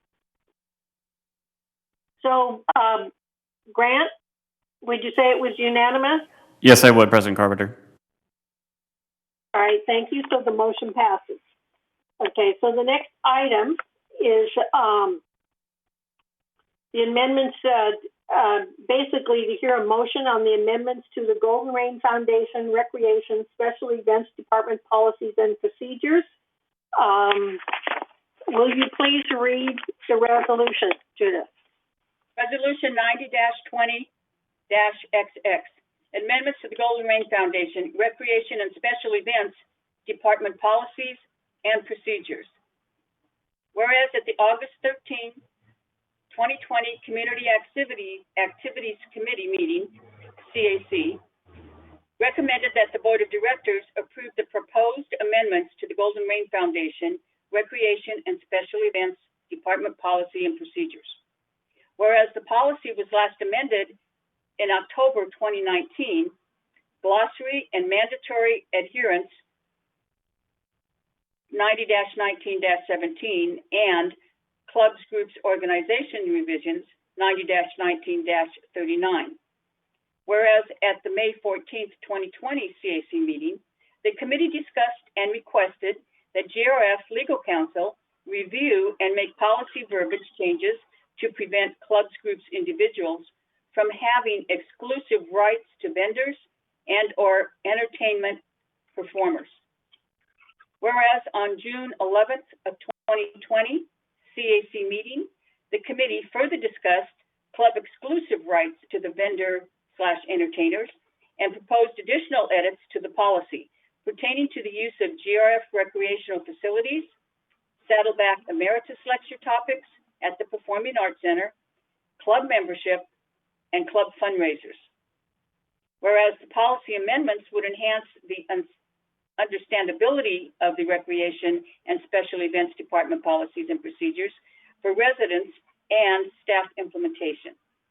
Now therefore be it resolved, September 1st, 2020, that the Board of Directors of this corporation hereby introduces approval of the proposed amendments to the Golden Rain Foundation Recreation and Special Events Department policy and procedures. Resolve further that the officers and agents of this corporation are hereby authorized on behalf of the corporation to carry out this resolution. September, this is the initial notification. Should the board endorse the proposed resolution, staff recommends that the motion be made and should be seconded to accept the resolution and allow discussion to ensure that the resolution reads satisfactory to all board members. Staff also recommends that the board postpone the resolution to the next available board meeting, no less than 28 days from the postponement to comply with Civil Code 4360. I move that we accept Resolution 90-20-XX, Amendment to Golden Rain Foundation Special Events Department Policies Procedures. I need a second.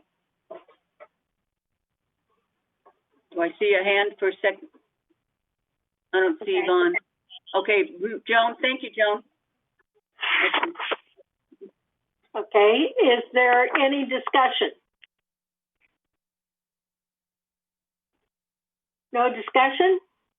Okay, I'm just going to ask Brian to briefly, I don't know if resolution actually, if we remember what it actually did, the changes are. And one of the changes, basically, which was really important to some of the clubs, okay, was the exclusivity. So based upon Kelly's recommendation, we could basically, ask, because if they're renting a GRF clubhouse, that we can ask those clubs that they don't have an exclusive contract with those entertainers.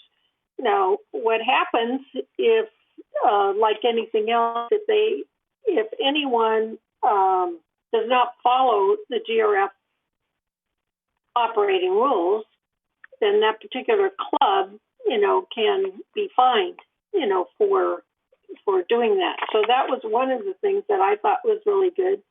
The other thing was continuing education, and that is where the amendment was basically that the PAC, having classes in the PAC, was exclusive to art. And so we changed that and updated it so that it included anything that the Recreation Department recommended. And I thought one of the ones that we also changed was fundraisers. And even though, the demographics has changed quite a bit, it's still some of those, the limitation of only 2 fundraisers per club, it actually limited some clubs, not all, but some. So we changed that from 2 to 4 a year. And there's also been a stipulation that the clubs were only allowed to have 10% of non-residents. Okay, so again, the demographics has changed quite a bit, and so in this resolution, in this amendment, we wanted to change that figure from 90 to 80, so that some of the non-residents people can participate. The clubs have been saying that they're having a harder time finding supervisors because of the limitation of 10%.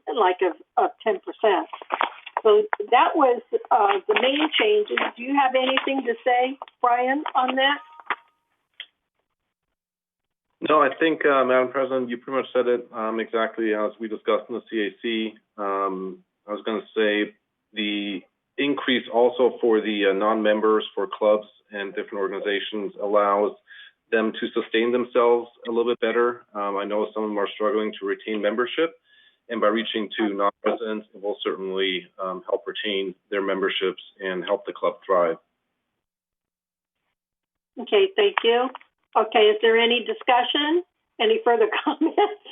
Okay, all those in favor of the amendment to the recreation, forgot what this is called. Okay, to the recreation department policy. All those in favor. Okay, 1, 2, 3, 4, 5, 6, 7, 8. Great. All right. So the motion passes. So the next item on the agenda is to entertain a motion to approve revisions to the Finance Committee Charter. Okay, and so will you read the charter, Judith? Read the resolution, I'm sorry. Resolution 90-20-XX, Finance Committee Charter.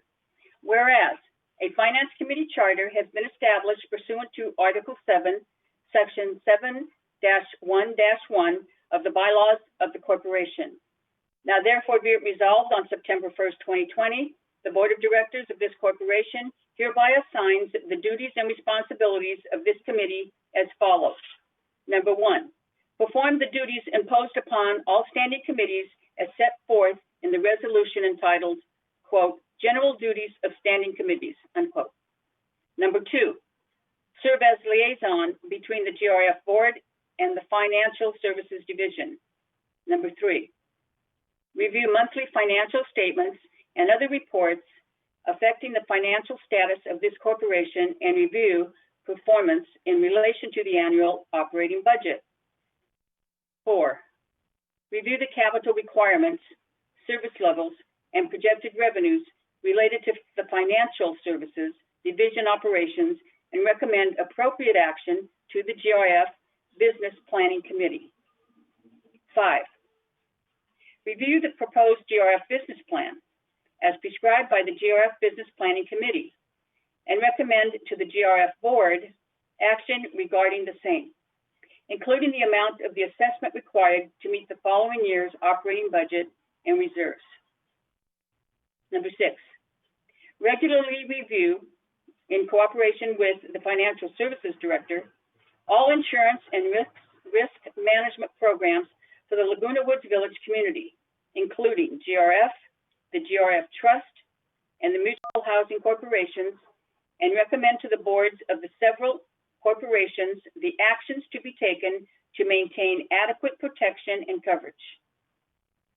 7, review the investment of funds of GRF and the GRF Trust to determine that standards set by the GRF Board are being complied with, and recommend to the GRF Board changes in such investment standards and procedures as may be deemed advisable. Number 8, direct the preparation of requests for proposal for the annual audits of the financial statements of the Laguna Woods Village corporations and recommend firms to be engaged. 9, review reports and recommendations from the auditors and recommend to the board any appropriate action in connection therewith. 10, examine the need for one or more reviews of the managing agent's organizational entities at least once a year. If a need for reviews is perceived and determined to be feasible, recommend such to the board. Direct the preparation and submittal of RFPs and subsequent contracts for reviews. Serve as a liaison between review consultants and the board and make recommendations to the board based on consultants' findings. Number 11, review and determine the priority and propriety of any unplanned expenditures proposed by other committees to determine the impact on and adequacy of related reserves and recommend appropriate action to the GRF Board. Number 12, review financial policies and recommend appropriate action to the board as needed. Resolve further that the committee shall perform such other tasks as are assigned by the JRF president or the full board, and resolve further that Resolution 90-16-40, adopted September 6, 2016, is hereby superseded and canceled. I move that we adopt this resolution Finance Committee Charter. Need a second. Anybody? Do I see a hand? Oh, Bert. Second. Is that Bert? Okay, we'll take Bert. Thank you, Bert. Okay, any discussion? So John, if you can jump in here, can you hear us? I just wondering if you wanted to comment on the changes and why we were making the changes to the finance charter. Sure. The only changes are pretty minor, but just to clarify that we, want input from committee members to identify the priority of a project being presented. On number 11 specifically was really the only change. And we wanted input from committee members if they felt that the request might have some bearing on other requests that are either coming or already in process, as opposed to a simple and not very meaningful comment of, is there enough funds available to fund the project based on what's in the bank accounts today? That's not matching revenue with expenses. And then the propriety, meaning, is it well scrutinized and has it been presented in a way that financial people feel that all the ducks are in a row to want to make a recommendation to support the committee that we think it's a valid expense to want to take to the board for approval. So really it was just to clarify that, because that is, most people, not all, but most people's understanding of what good financial people should be doing. And that's what the finance committee approved unanimously, to clarify that we would like to, offer that service to the GRF board. Thank you, John. Are there any comments? Okay. So all those in favor of approving the amendment to the Finance Committee Charter? Okay, so we have 1, 2, 3, 4, 5, 6, 7, 8, 9. Okay, the motion passes. So the next item is discuss and consider distribution of the telephone directories at the community and community maps. So I had a phone call from Dick Rader yesterday in regards to this particular discussion. And basically in the communications meeting, GRF Media and Communications Committee, they basically wanted to be able to stop distributing the phone books. And we thought that was just a real simple issue, but it became a much bigger issue once we thought, that distribution would basically just save money. We wouldn't have to do it anymore. But anyway, I'd like Eileen to speak to it, and then I'd like Dick Rader to speak to it also, since this is discussions considered. Okay. Thank you to the board. I want to give you just a little bit of background so that you understand this is pretty much a long history. Many years ago, there was a publisher that's based up in Long Beach that started a phone directory, community phone directory for the for Laguna Woods, which is a great service. As things went along, an employee left that company and started a competitive telephone book publisher, and that is Farmer Publications. I'm not going to confuse it by going into a lawsuit occurred between those two companies, because that's their business. The only way GRF was involved in it was because it's GRF property that they were distributing their phone books on. As with many things that I've noticed coming into the operation, we tend to get these things that just sort of start happening and nobody's really quite sure why or how. And it came to my attention that we're warehousing boxes and boxes and boxes of these phone books and central services. And people will, when they're looking for a phone book, expect to come to the community center and have VMS staff hand those out. There's no remuneration or any financial agreement any longer to do that. There was a number of years ago, but, you know, again, like with all things, it kind of fell off the map, and we don't really know what happened. So a little bit of history here is that our office has received numerous complaints about these phone books being delivered, and that's because of the trend that many people are not using them. And based on that, you know, I tend to take complaints really seriously, especially not this fall, but last fall after we had a lot of rains. One of the distributors just dumps these big piles that are bound by the mailboxes, and they were getting wet and just turning into something unsightly. So it resulted in quite a few calls. And so we brought this before the board last year, and we discussed it. There was quite a bit of discussion back and forth, and we basically decided that for the time being, we were going to drop it. I was contacted by the original publisher a few weeks back, and they, I want to back up just for a second. One of the things that they were both expecting us to do was to write the first 25 to 40 pages of the phone book for them. And I really balked at that because they're a profit. They're making money from us. And times have changed because our information changes all the time. And I did not feel comfortable that the VMS staff or the boards should be held responsible for something that might have been published in September, and by the fall or by the spring, it's out of order. That's really their job. And more people are referring to our website. So the original publisher and I came to an agreement that he would publish, and he's done a very nice job of that, very graciously, a disclaimer at the bottom of each of those pages that this is information that they have just taken from our website and that we are in no way responsible for keeping it accurate. I might also indicate that we actually receive phone calls from people complaining that they're listed in the phone book, which of course we have no control over. So we had a discussion at our last MACC meeting about this, and we were incorrect as a committee because the decision was, well, let's make a vote about this. And the majority of the people in the meeting felt that we should no longer be participating in the distribution of these. And it came to as much as maybe we should be, see, these folks have also stopped pulling a permit to distribute within the village. It's just become very relaxed. And so they're just kind of coming in and dropping them. So we took a vote, which we actually should not have taken because it was not noticed on our agenda. It was something that was open for new business. So I have to admit to you right away, we got a little carried away. In the meantime, I've heard from quite a few residents. Mr. Rader's one of them, but he says he's one of quite a few people who feel that we still have a significant amount of people in the village who still do use the phone book. And this is where I would use this thing that the teens like to say, my bad, because here I could think that we have enough readers to start a print magazine, and then I would assume that we don't have enough people that want to use the phone book.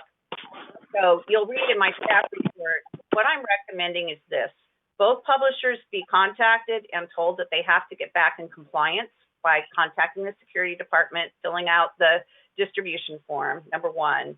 Number two, I don't feel that we should be in any way, shape, or form held responsible for distributing it for them. The community center is currently closed. They're going to try to deliver these in the next couple weeks. And my recommendation is, and I've already informed the original publisher of this, that we're not prepared to take delivery or warehouse their product for them. They'll have to figure out an alternative way for the one-on-one distributions.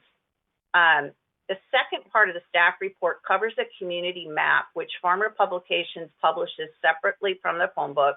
It's generally blown into the phone book, so if you receive it at home, you get the map. But what they've been doing is sort of clandestine. They've been going around to all of our gates about once a month and dropping off these supplies of these for-profit maps because they're charging they're making a lot of money doing this, and they're dropping them off at our gates for our gate ambassadors to distribute. And again, they're doing that without any prior approval. So one of the things that we did with the magazine is we felt that that's a nice map, but it's very hard to read because they actually took it from one of our engineering maps years ago, just made a couple changes so that they could copyright it, but it's got a lot of the engineering kind of notations in it. It's very hard to follow. So that's why we paid someone last year, to actually create a more user-friendly map so that when your friends pull in and they want to go find you, they can actually see where they're going. And that is published in the magazine centerfold each issue. And then we have made arrangements to have a foldable map printed if we decide that we want to do our own map at some point. So I just feel that, we have to make a decision. Right now, we have so many overruns of the magazine simply because we had budgeted to distribute them in all the clubhouses and a lot of other public places. And I just asked the other day when I was in the office if perhaps we could just drop all those extra issues at the gates and let's use them because they've got the map in them, and I hate to see them go to recycling if we could potentially use them. So that's pretty much my report. So I think we can just have our discussion. So Eileen, again, would you recommend what your recommendation is? It's basically that we're not going to be held responsible for any input in content, right? Yeah, that's already a given. That got resolved last year. This is more that if they, and as I said, I've spoken with the one publisher, if they go through the security office, fill out the distribution permit, just like everybody else, we'll go ahead and allow them to distribute it in the village at this time. Okay.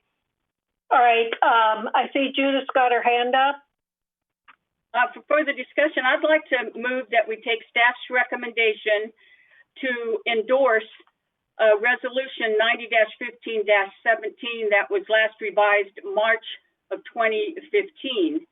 And I could read that if everyone has it except for the people at home. But I think that's what she's asking us to do. It's distribution of publication by non-residents of Laguna Woods Village within Laguna Woods Village, whereas Golden Rain Foundation adopted a policy applicable to distribution of all First Amendment publications within Laguna Woods Village by non-residents.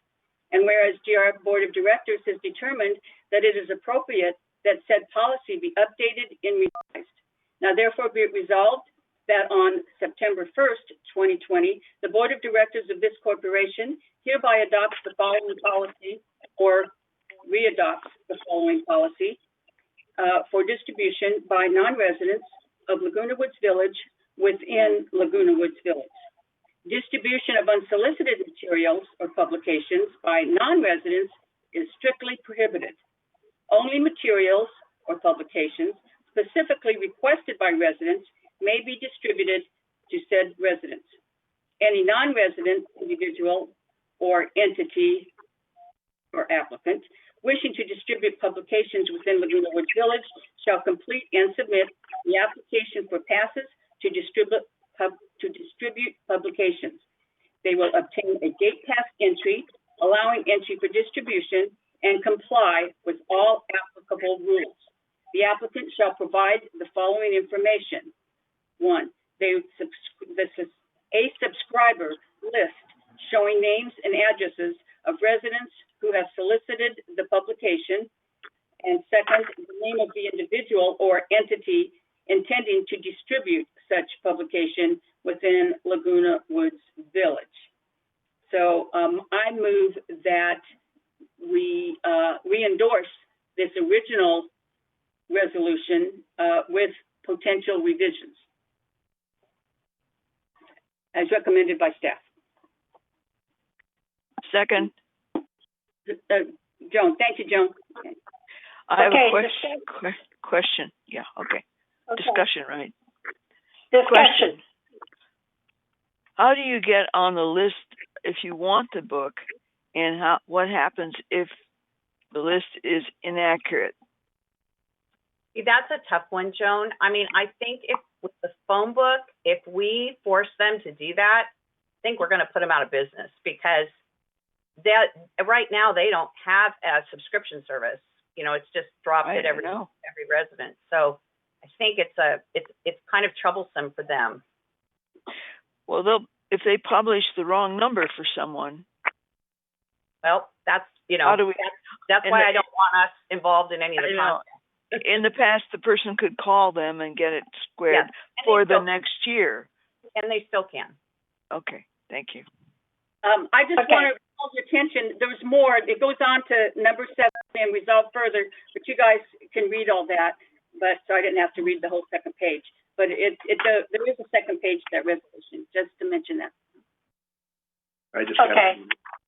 Okay, Dick, let Dick talk, and then you were. I think I can clarify a lot of things. I want to thank Eileen because I think the proposal that she came up with answers and addresses much of the things and concerns. It's a compromise. So that allows those who want to use the books can, and those who don't want to don't have to. But here's the most important point that we're missing. Eileen asked me after the media meeting to go around and ask residents how many use the phone books. And what was interesting was one of the residents told me there was a lawsuit. And the lawsuit basically said, or let me put it this way, GRF was sued. And the basis of the lawsuit was GRF did not want distribution of free information or material in the village. What happened was this went to court, GRF lost, they appealed it, and they lost again. So let me read what I think is I was given some information about the lawsuit. Let me read it. And what you'll see is, I think that what Judith is referring to as a prior resolution, I think it's illegal based on this. Listen to what the law said. In Laguna Publishing Company versus Laguna Rain Foundation. Oh, excuse me. Okay. Laguna Publishing Company versus Gold Rain Foundation. In this case, we decide that it violated the plaintiff's free speech, free press rights secured under Article 1, Section 2 of the California Constitution when unsolicited live carrier delivery of plaintiff's giveaway newspaper was made the object of discriminatory exclusion from Leisure World at that time by defendant GRF. So basically, if you do anything to require listings and that sort of thing or whatever, they can go to their lawyer, and their lawyer will discover this free speech case, and we will lose, basically. And you can confirm that with your own attorneys. So I think rather than, my suggestion is, rather than get into the weeds with this, let's follow Eileen's lead. She said, we're going to tell them what we expect of them. They can't expect us to distribute it. We're not going to stockpile it for them, et cetera, et cetera. And that would be my thought, and it goes right along with what Eileen brought up. One other quick thought. Eileen, the map that we have in the Breeze is very good, but it's not as easy to read as the enlarged map that the telephone book company has, and you can prove that by having residents compare the two. And if at some point we could publish an enlarged one, your enlarged one, I think that would be very helpful. But that's what I wanted to say. Well, thank you, Dick. We actually are prepared to print it. We were ready to go, and then, for lack of a better word, all hell broke loose in the world. And I just put a stop on it. It's not that expensive for us to print our own, and it would be the same size. And I should point out that we are receiving some revenue from Memorial Care because we did put the hospital on the map. It's the only business that we put on there as part of it. It's kind of an add-on, so it's a little hard to trace it directly to the map. But we are prepared to do that. I just feel that really should be a GRF decision, not a staff decision to just go ahead and do it. It's not as expensive as you might think. I think the total cost for a very large run was about $7,000. So I would prefer maybe to bring that to the Media and Communications Committee for discussion at a later time. Right. And what about we could also have the realtors who support that if they want to advertise, we would receive revenue if you wanted We to. can certainly do our own, and I think, quite frankly, and you know, because you've been in this conversation with me, and so is Joan, I just get a little emotional because I hate seeing outside people making profit off of us when we could bring our own revenue in. So. I agree. Okay, Bert? Yeah. The one thing, I was reading what was written. By the way, I didn't get that resolution per se, but on item 4, in the application, it just doesn't make sense to me. It says a brief description of the publication to be distributed. This is in the application. It says sufficient to allow GRF to determine if the publication that is actually distributed is the same publication described in the application. Right? It doesn't make sense. Yes. Well, that's why I said in reading this, my motion, which was, so I have 2 questions. I want to question my own motion, was to go with staff's recommendation, but my motion was to accept staff's recommendation with revisions after Lori Poole takes a look at it to make sure it is legal. And so I want to ask Eileen, is she pulling her recommendation? Do you no longer recommend it? Says staff, did you sign this recommendation? Staff recommends that GRF this resolution be enforced as it pertains to all entities, including independent telephone publishers. So are you pulling that recommendation from staff? I think that's up to Lori Poole. Okay, so again, my motion can stand because it's totally based on whether Lori thinks this wording is legal and or grammatical correct, you know, things like that. And just look at it doesn't mean we have to, you know, we're not going to do anything with it today, but it's just to look at it further and have it rewritten and looked at. Pretty much what the motion is. Okay, so are there any more comments? Okay, Egon. Okay, I think this is, I'm wondering if there's much ado about nothing. It's a phone book. You know, it used to come to my house where I lived before, and it comes to my house where I live now. Once in a while I use it, and it's very, very useful. And if you need something in the middle of the night, there's nothing better than the yellow pages to find it. And if you don't like it, we got recycle bins. I mean, that's my comment. Thanks. Well, you know, my only point, Egon, is if you start letting them get away with not following the requirements for distribution, you know, you're just opening yourselves up to, especially during a political year. But that's you know, that's part of my concern is it fair to let them slide in under the, you know, under the rules? Yeah. So back to clarification, back to my motion, Egon,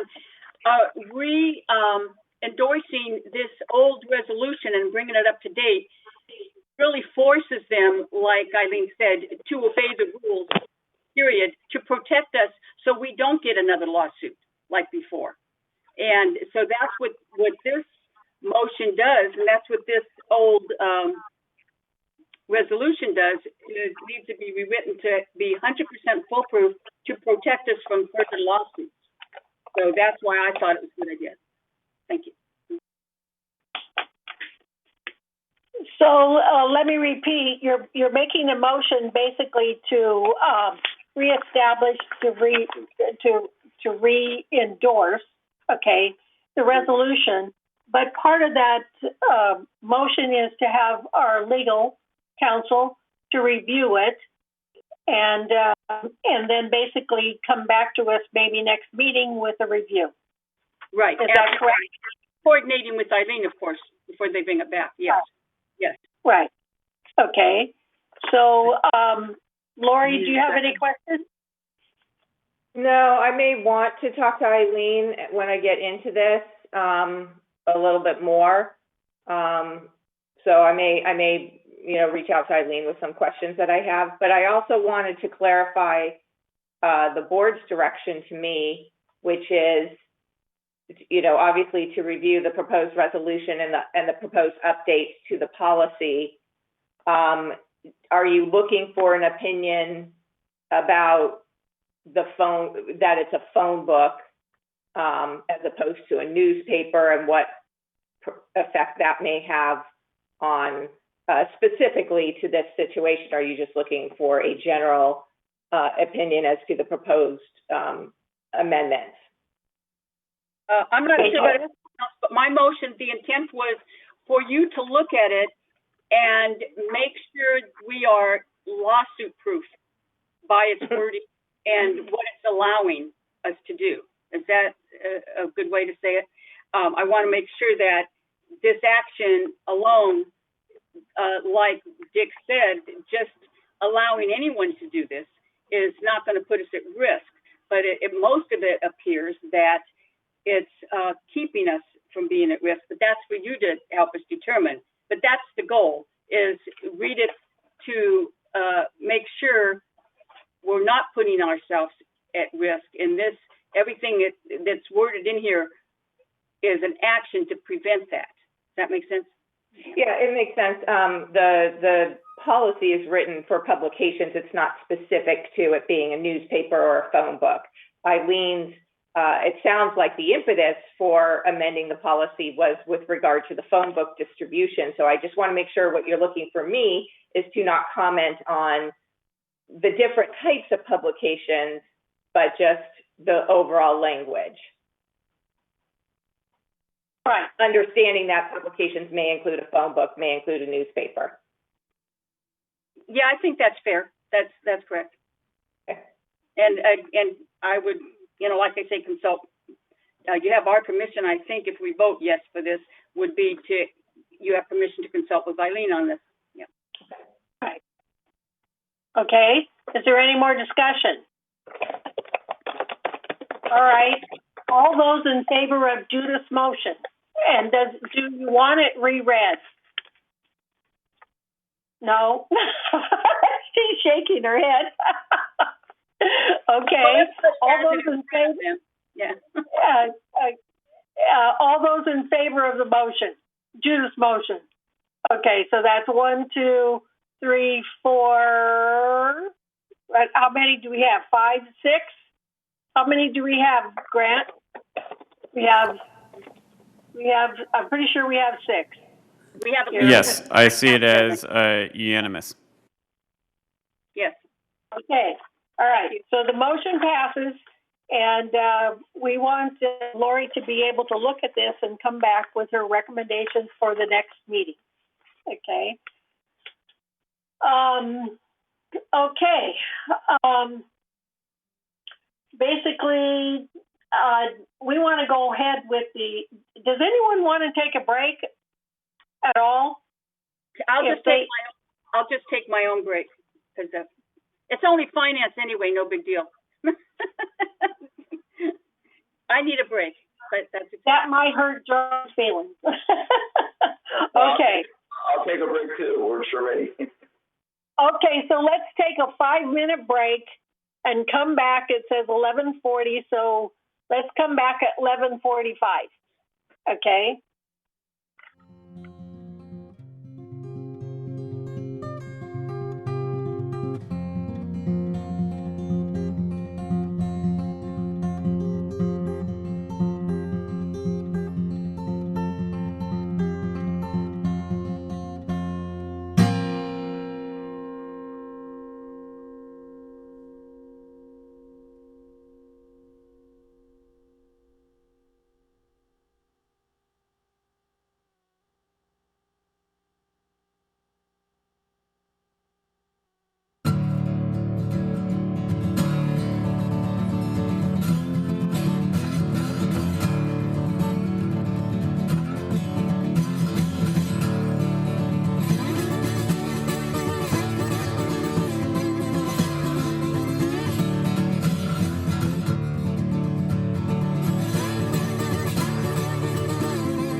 so far.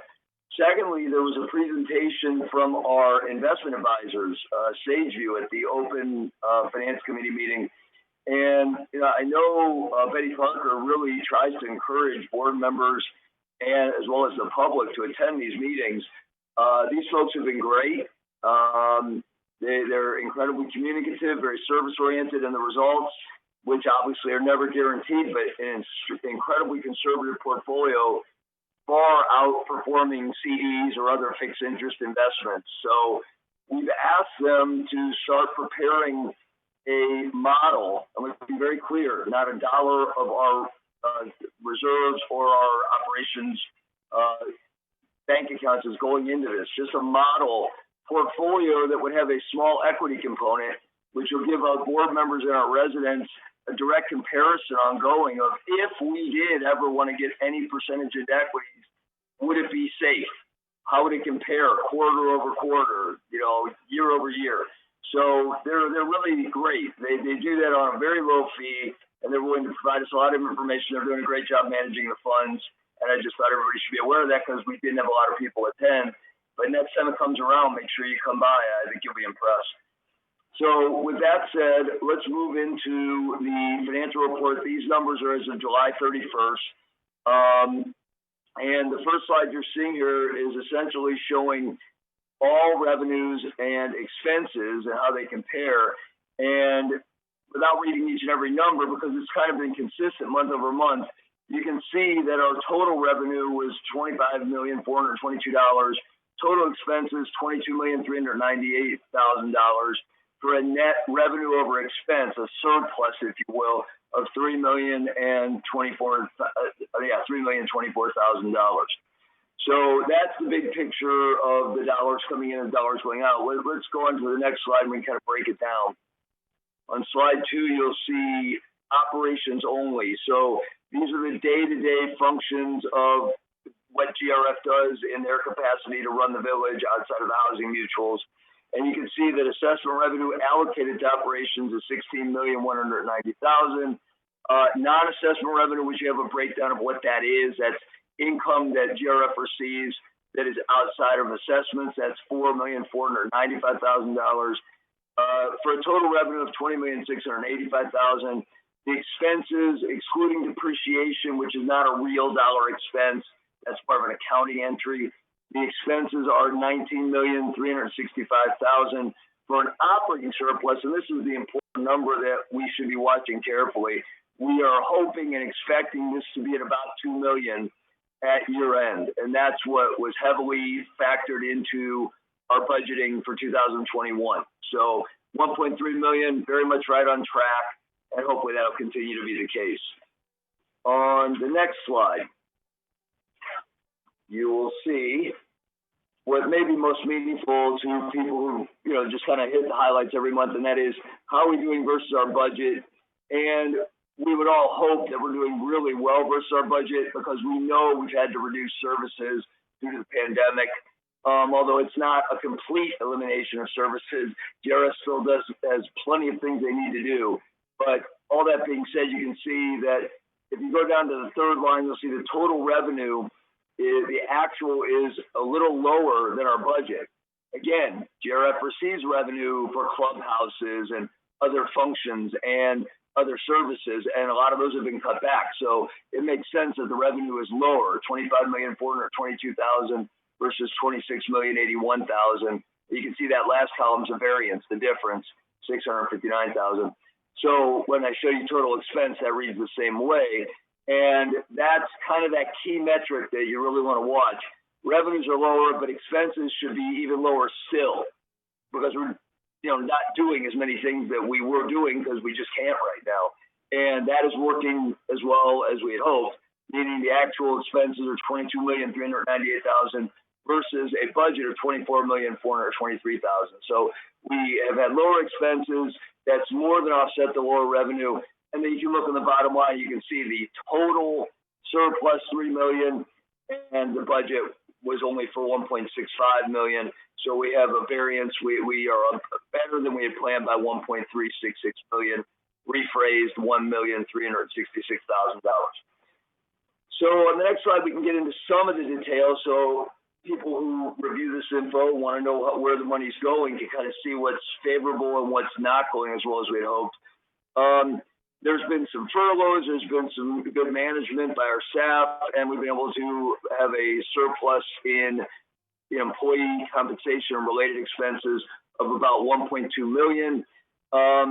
As I mentioned about Sageview, unrealized gain on investment, that is a significant amount of money that's been, earned over a half year. Will it continue at that rate?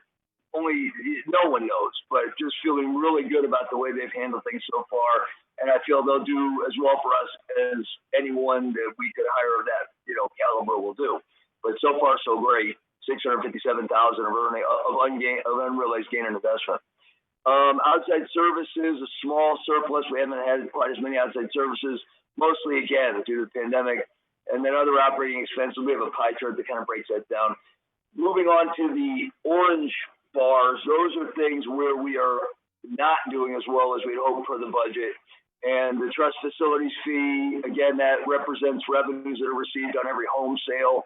Home sales haven't been as high as budgeted for obvious reasons. So we're underneath what we expected by $444,000. You can look through the rest of them. They're all about $250,000 each. And they all make perfect sense because they have to do with our revenue generation that GRF cannot do while services are limited. So I'm going to jump to the next slide. That's in the agenda pack if anybody wants to go back and look at it. But this is a better graphic to kind of see how things break down. So that's why I'm jumping a little quickly. I apologize if that was abrupt. So on the next one, you can see the non-assessment revenue. And this gives you a really good feeling for where we see money coming in that is not assessments.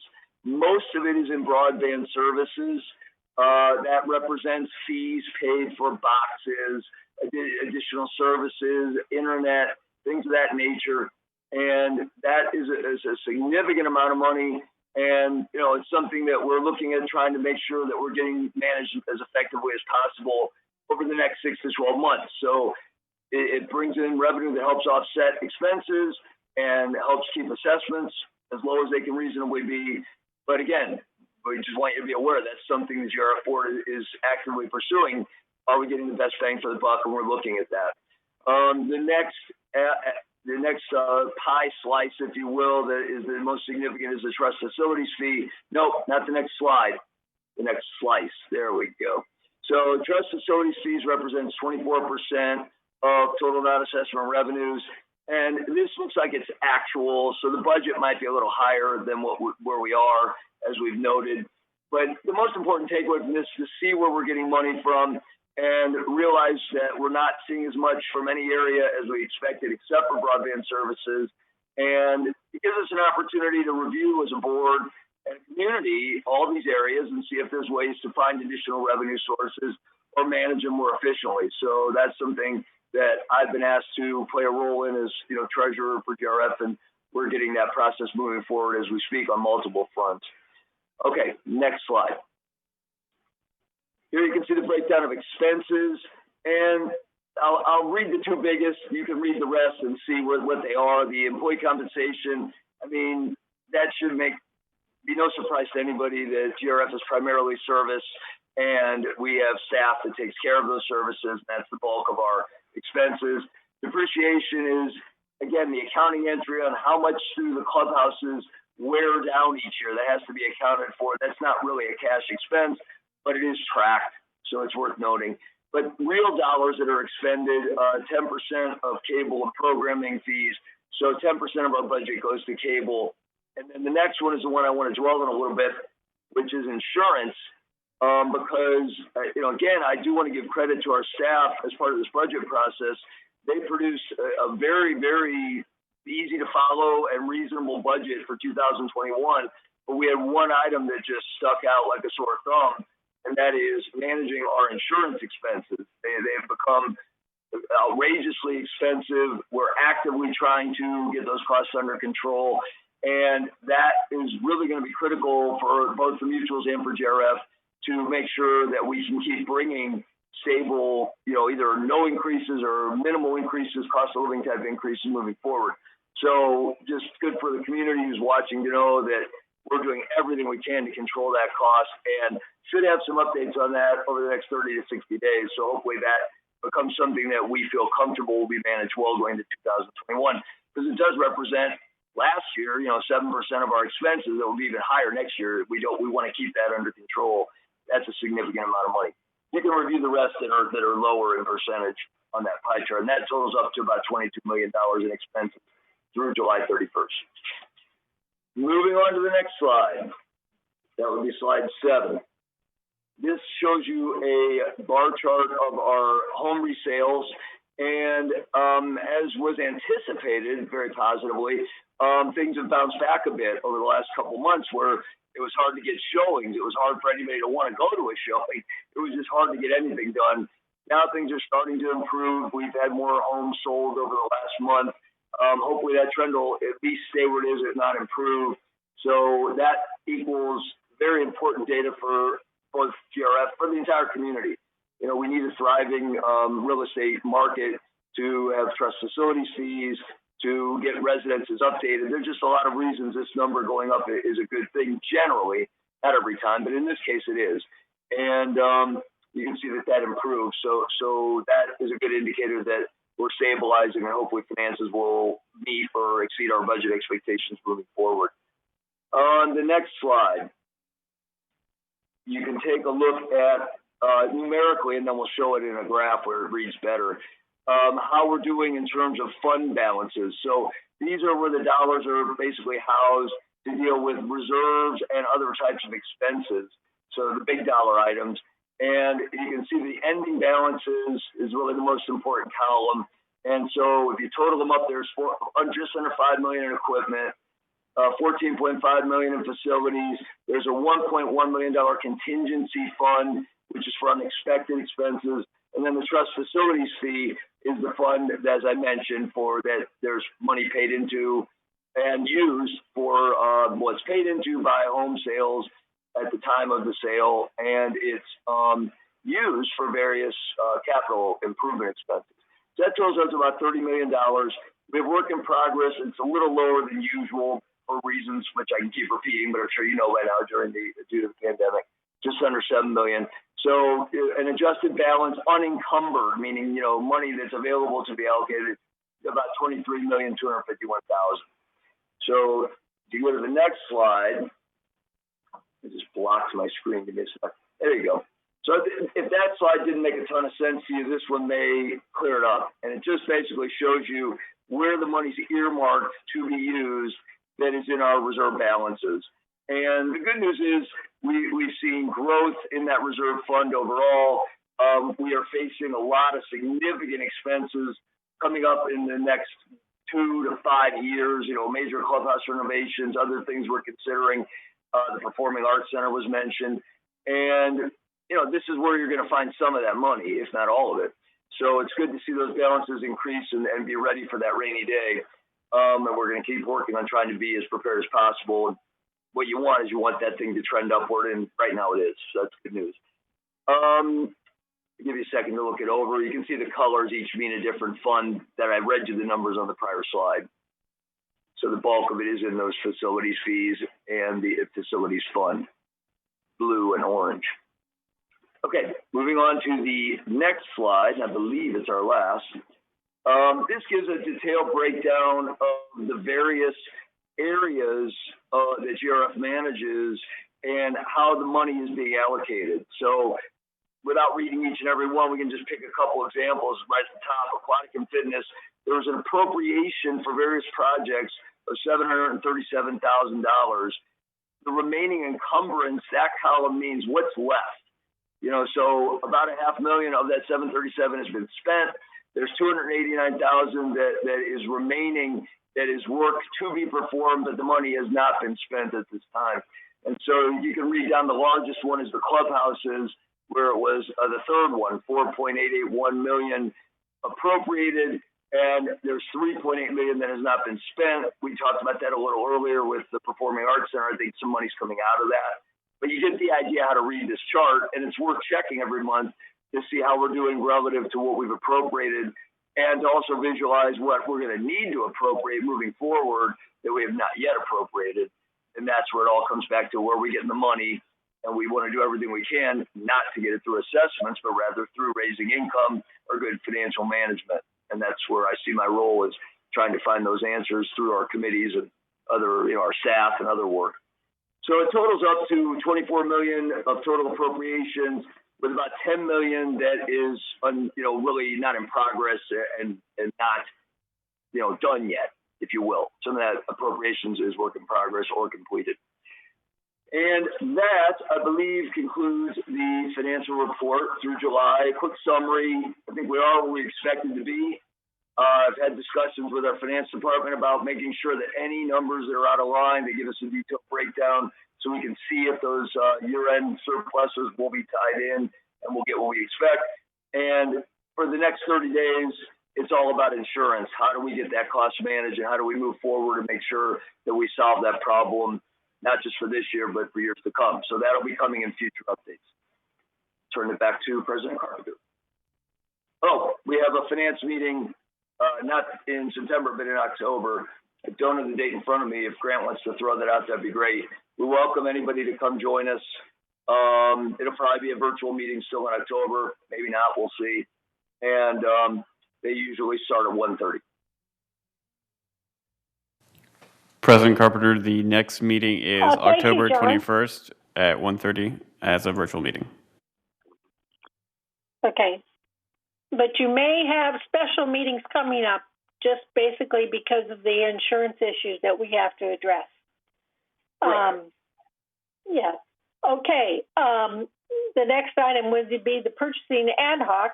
We haven't been able to do anything for quite some time. Betty's on vacation. And so as soon as she gets back, I want to meet with her so that we can talk about a consultant that would be coming in and reading the purchasing manual and some of the contracts to update any of the contracts if it's necessary. So that is right now a to be determined.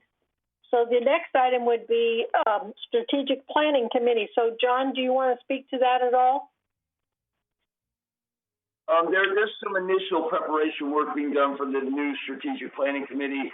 We haven't announced a meeting date. We do have representatives from both Third and United. I contacted the towers. I hope they're going to put representation in there. So we're looking forward to trying to build consensus and put a vision together for the community.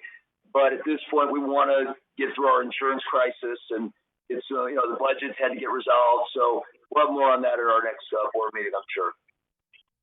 Okay. All right. Thank you. So the CAC committee. Let me get my little piece of paper here. So the CAC report basically is what they're doing right now is they're reviewing the outdoor gym equipment, the best placement for the equipment, because the last time when this proposal came before CAC, basically the suggested location was turned down and was asked the committee and staff to basically look for possibly another place for that equipment. So more outdoor activity is being considered. They did the drive-in movie. They're talking about a possible spin class, outdoor concerts, and also, as you heard already, that the recreation just installed the court system, okay, which alleviates the long waiting time for reservations. So that's all I have for the CAC report at this point in time. The next one is the equestrian ad hoc, and I am pretty sure, and I had to do this from memory, but I think we're going to meet on September 23rd, but please check the governor's calendar to check on that date. But for the equestrian center, Liz brought to the ad hoc committee the attention that historically the equestrian center was used as an evacuation site for horses as a community service. And she stated the equestrian center can hold 32 additional horses and that it would be free of charge for those who had to evacuate their horses from the other stables in case of fires and other disasters. So basically, this will be brought up at the Disaster Task Force while updating the EOPs to include animal rescue and the equestrian center to provide an evacuation site for the horses. Susan Hamburger, she's been working very hard on an Adopt a Horse program. That will basically be coming to CAC on September 10th. And the reason that's going through CAC is because it involves donations from the Village Community Fund, and the GRF board must approve before the program is launched. So basically, this is interested participants will be able to donate to the care of the GRF horse, receive a benefit from it, and the money goes directly to the equestrian center. And also what's happening is Stephanie Brown is working on details to launch an equine assisted learning program. There is interest from certified EAL, it's called, instructors to participate in this program at Laguna Woods. And basically the benefit of that is that they would also be insured. Some of the learning programs can be done actually in our arenas. And I had the pleasure of going through one of these and was very delighted to think that we could bring that to our community. Okay, so now let me get back to this other piece of paper here. And the next one is the report on the Landscape Committee, Director Horton. Okay.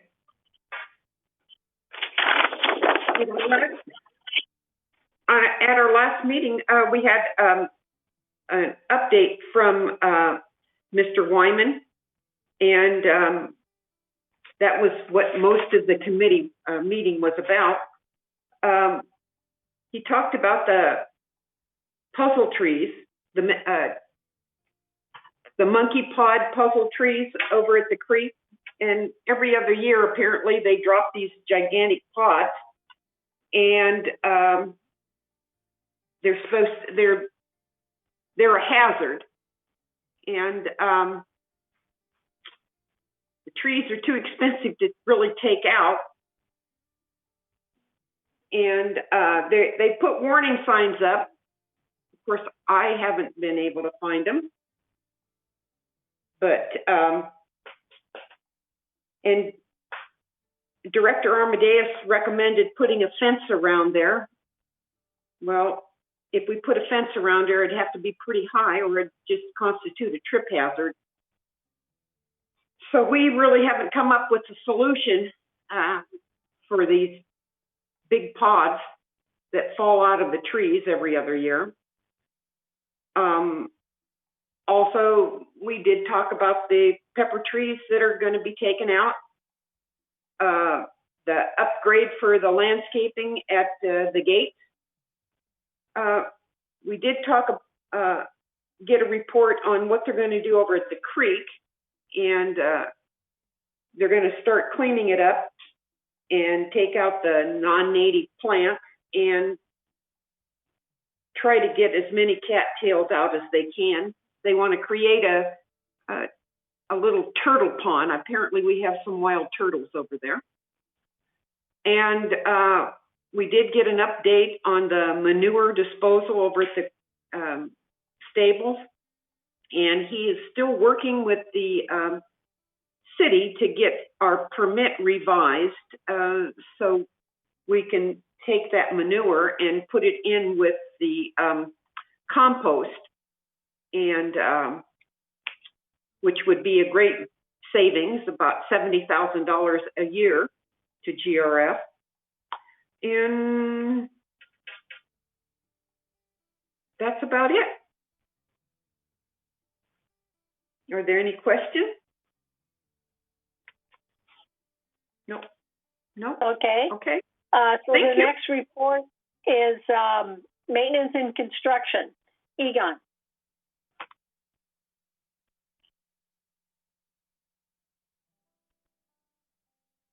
No, Okay, can't hear you. I'm on my phone. have to turn my speaker off. Okay. We held a meeting on the 12th of August, and unfortunately, I don't have the report yet for that meeting, so I'll have to go through just what we talked about, and part of it we've already discussed. But most of the meeting was spent talking about the PAC. And one is we have an engineer out looking at the HVAC replacement system and a proposed split system so we can do the small rooms separately in a more economical way. Then we went on to the various projects that are within the main part of the auditorium, and it started with the lighting. We recommended that the lighting be replaced with LED lights, and we're looking for a design proposal and a cost estimate to do that work. Then we went on to stage light rigging. We had looked at the thing very carefully, and it was recommended that we replace the current stage light rigging mechanism with one that is mounted in the ceiling, which will be a much safer way to go about doing the whole thing and less stress on the system. However, then the second thing came up too, were a proposal from both Director Moldau and from Carl and United that we look into the cost of getting a man lift instead to do that work and to see if it is actually more economical and efficient way to do that. So we're waiting to hear back on those two proposals. The theater curtains, it was recommended that we take them down. We send them out for fireproofing, and that includes both the backstage curtains and the main front curtain.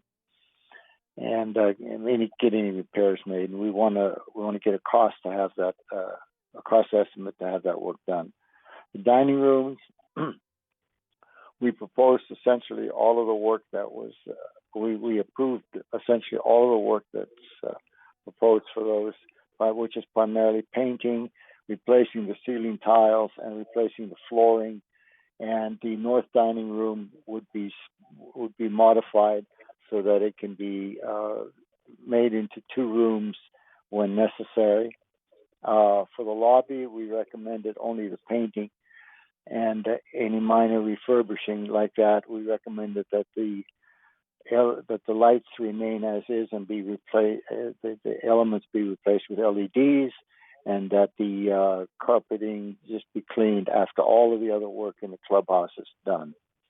We also recommended that the ADA, fire, and safety components of the original proposal be cost estimated, and go through and do them as soon as possible, including the fire extinguishers, which should have replacement dates on the little tag that all fire extinguishers carry.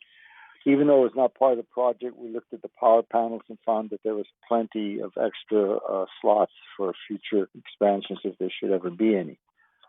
And that was the part that we looked at in the PAC. We also looked at the pilot program and the solar program for the employees' parking lot, and we still owe them final recommendations on the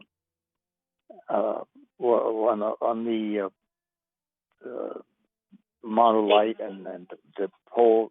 Just some technical information on that. We also held a closed meeting. At the closed meeting, we went through a very in-depth look at the community center, the window water leaks, and a very good proposal was put forth there. And it was recommended that we go ahead and forward that project to the GRF committee for approval. It was about, I don't have the number in front of me, about 30-some thousand, 36 or something like that. And it was an excellent in-depth review of the problem. And that essentially was what we had. when we get the report from the committee, we may have to have a special meeting between now and October 14th, which is the next scheduled meeting, so that we can get a couple of these projects into the pipeline, so that we can, for example, on the smaller projects in the PAC, we should be able to get started on those as soon as we get a cost estimate. As far as the report from the original ad hoc committee, that was just the meeting where they decided to break the entire PAC project into its constituent pieces. And the Clubhouse 1 renovation ad hoc committee is now scheduled to meet in September 2. We did do a walkthrough, and it was quite informative, and it was quite useful to us, I think. Any comments, Bert? Do you have anything you'd like to add to that? Well, I want them to understand the committee has now been formed. We have all members. Every member of the committee had received the SBA assessment report to read. And I think you got to appreciate this is a report of 196 pages. So that was quite a burden. But they were asked to prepare and read it before we took the walkthrough in Clubhouse 1. And I think hopefully it held it in good stead. The walkthrough was just totally edifying. When you have read the report and then you visually see a lot of what was in the report, it's valuable. We will be discussing the impressions, recommendations, any comments that people have to make or members have to make at the meeting tomorrow.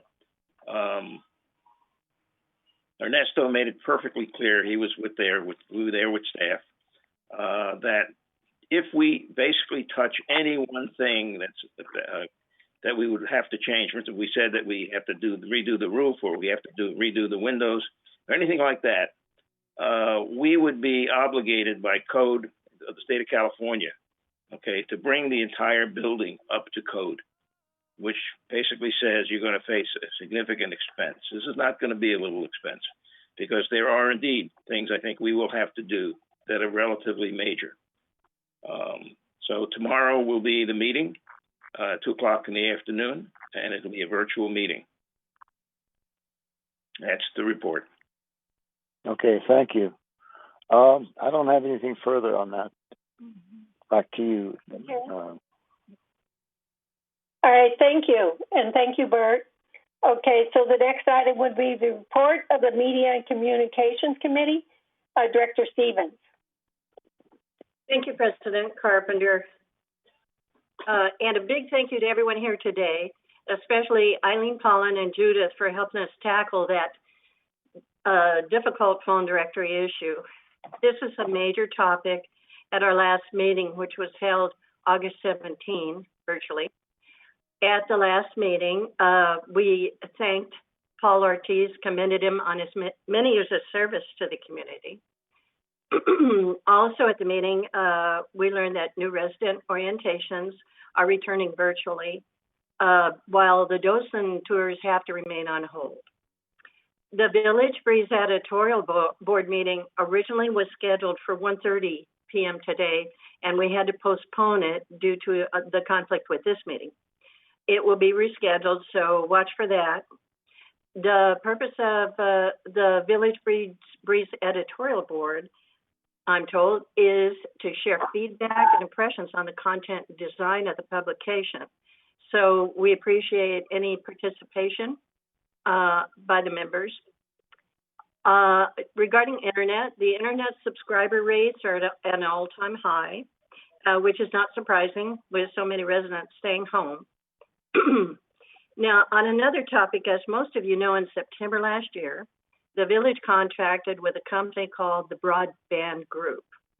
And a coincidental title of the group of the company, considering we refer to broadband differently because it's personal to us. So the Broadband Group was hired to conduct a technical and financial review of our operations and identified opportunities for improvement. I'm very pleased to report that our team met with the broadband group last week, and everything is on schedule. There will be a full report of their progress at our next committee meeting, so I look forward to giving you an update at our next meeting. Our next meeting is currently scheduled for September 21st at 1:30 p.m. as a virtual meeting.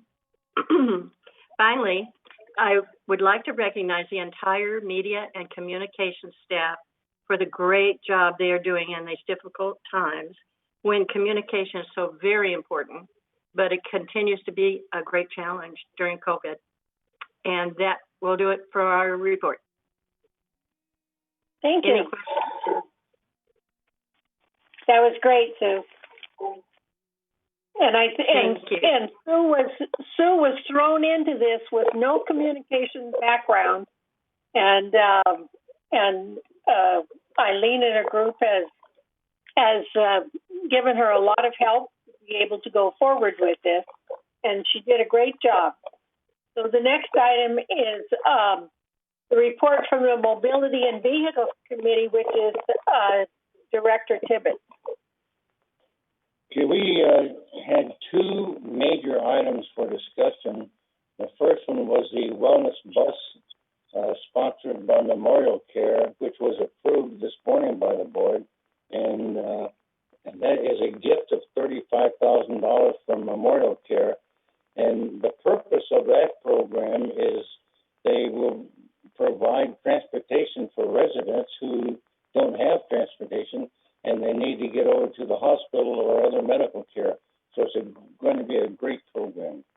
And thank you for approving it. Then we had a major discussion by Chris on all of our vehicles. He made an inventory of everything that moves that belongs to mobility.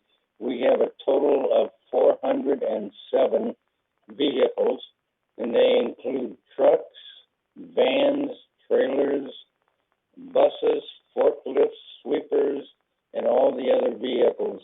And Chris really did a thorough job. It's going to help us every year from now on when we need to work on it with our budget for new purchase or whatever. That was basically what we had. And our next meeting is going to be Wednesday, October 7th at 1:30. It'll be a virtual meeting, of course. Thank you.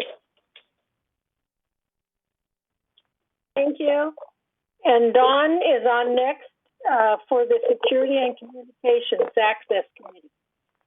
Okay, I'd like to report, I guess everyone knows it now, the Gate 11 project is completed, and they did a terrific job over there. On the RV lots, we used to have a long waiting list. We now have 11 openings. And the biggest discussion that we had at the meeting was regarding security officers attending different functions. And I don't think it's that big of a deal for small groups, but for large meetings, a lot of the people want security officers there, and there are pros and cons on that. And we gave a lot of ideas, so staff is going to take that and come up with a proposed resolution at our next meeting. We will discuss it, and when we do finally approve it, we'll send it to the board for final approval. Our next meeting on security is October 26th at 1:30. Oh, also, we had 4 cars stolen. That happens almost every month. We have one or two, and that is mainly because people leave keys in the car. And we aren't sure who's taking them. It's either guests or people climbing the walls. We just aren't sure. Let's see, at this time, traffic hearings by Director Horton. Yvonne? I don't know. I can't remember what went on. Everybody was found guilty.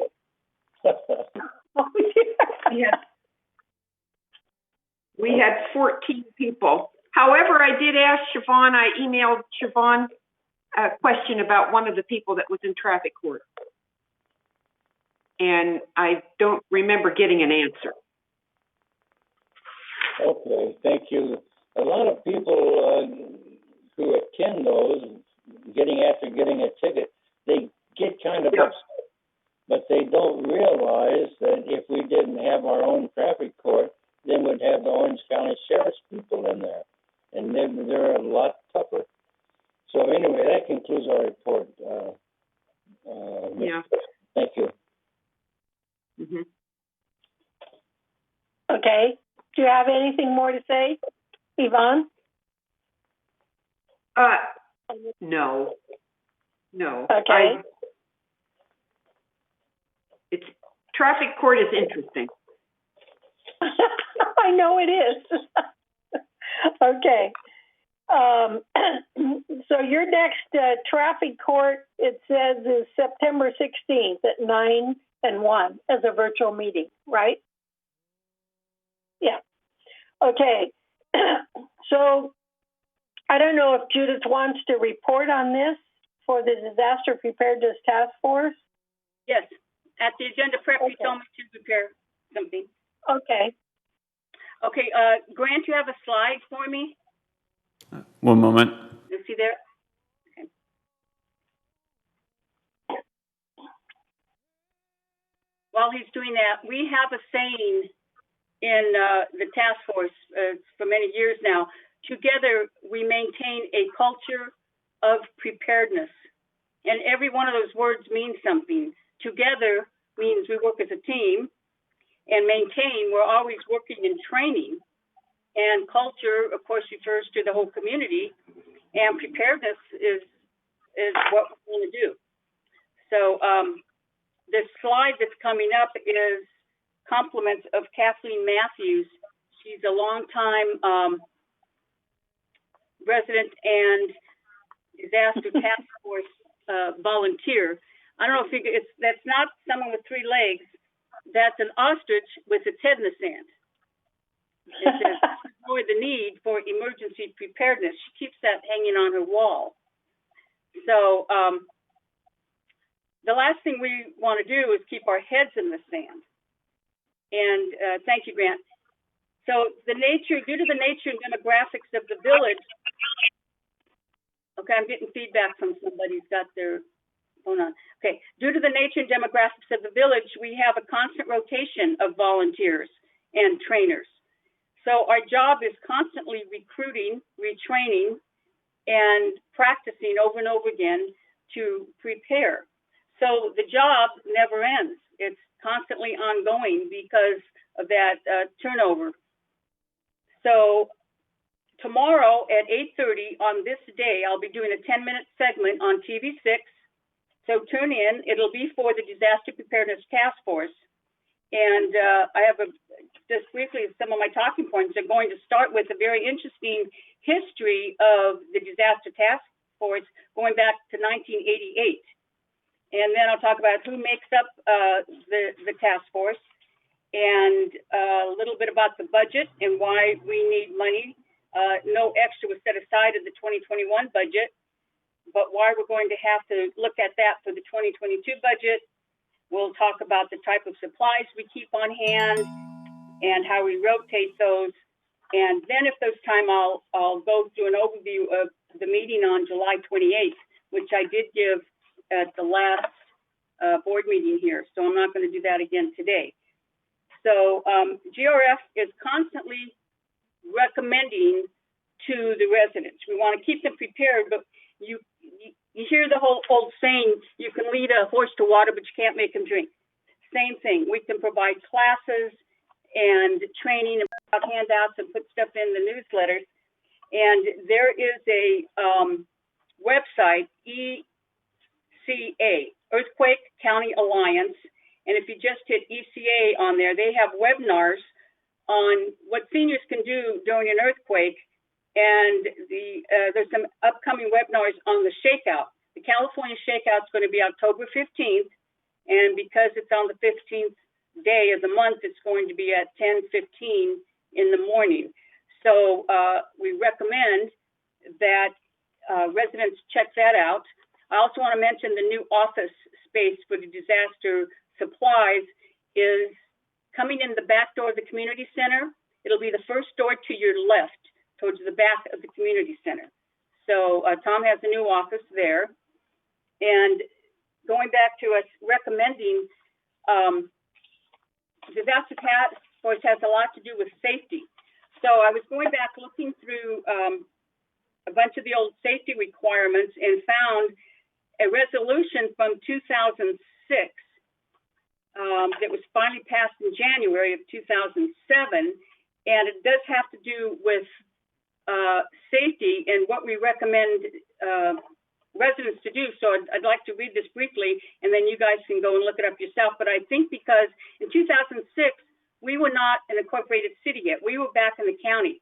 This resolution needs to be probably brought up in the near future, maybe under security and redone.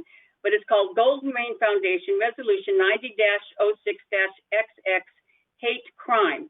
Whereas it is the desire of this corporation to create an environment that is safe for all residents and free of attack against any individual's disability, gender, nationality, race, ethnicity, religion, and or sexual orientation. And whereas to support residents in that regard, the board of directors of this corporation desires to implement procedures to help individuals efficiently and effectively report hate crimes and incidents to the proper authorities.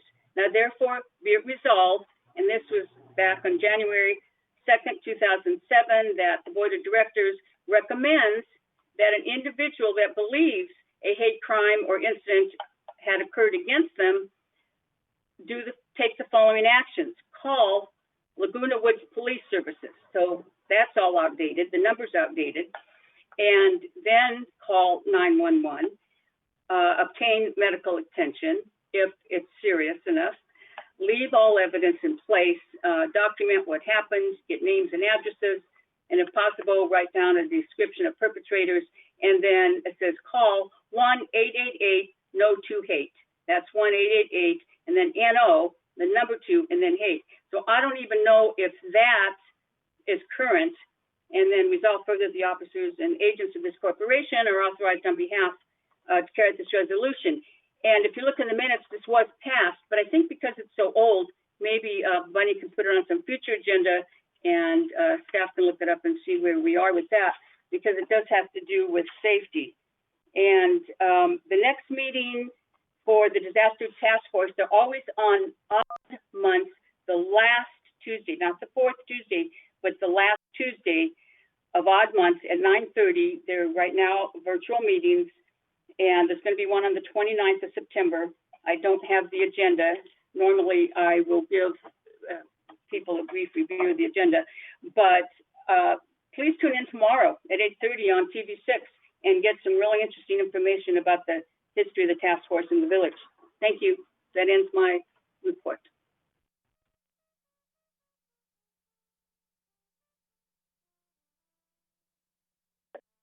So they met on August 21st, and our next meeting, I'm pretty sure, is September 3rd. And basically, these were two people from each board, although Sue is acting as a representative from Mutual 50 because we have to involve Mutual 50 too. Mutual 50 is part of the corporate members. And so basically we got through a portion of the bylaws, and we expect to basically have two or three more meetings so that we get through the entire basic recommendations. And then when we get through with the basic recommendations, we would bring it to all boards to review what those recommendations are. So the next meeting for our committee, I'm pretty sure, is September 3rd. And so that concludes the committee meetings, future agenda items. There's nothing here at this point in time for future agenda items. And so I will go to the next item, which is director comments. So all those directors who would like to speak, they can speak. Okay, I was reading to see if there was anybody. All right, Dawn. Dawn, would you like to speak? It's for director comment. Okay.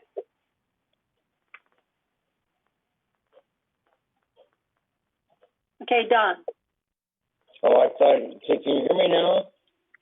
Yeah, it's garbled, but we can hear Oh, you. it is garbled, yeah, I've been having some. Anyway, I said earlier, I would like to welcome Joan back to our board.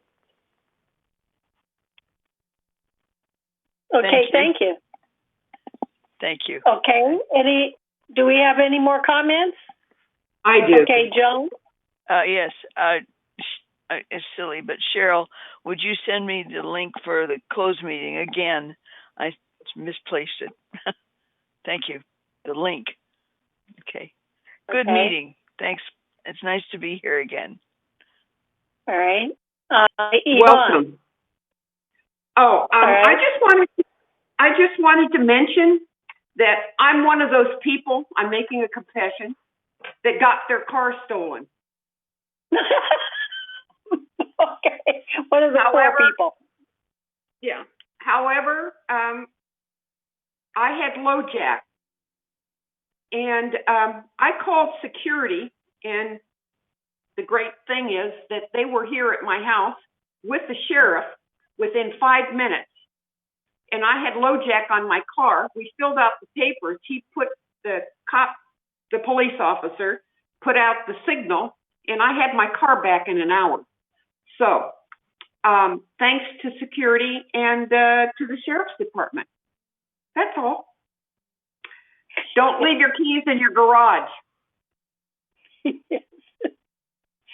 Okay. Thank you.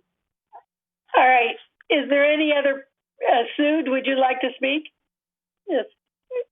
I would just like to say that I don't think anyone here appreciates Joan being back as much as I do. Welcome back. Yeah, okay. All right. What does that mean, Sue?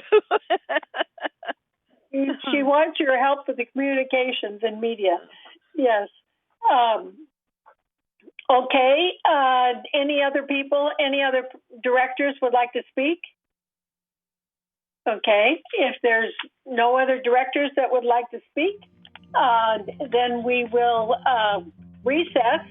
And let's see, it's 12:39, 12:40. So should we meet at 1:15? We could have a half hour. So we have 1:15, and we'll re-adjourn for the closed meeting. So I want to thank everybody. All right. Thank you. We'll see you soon. All right.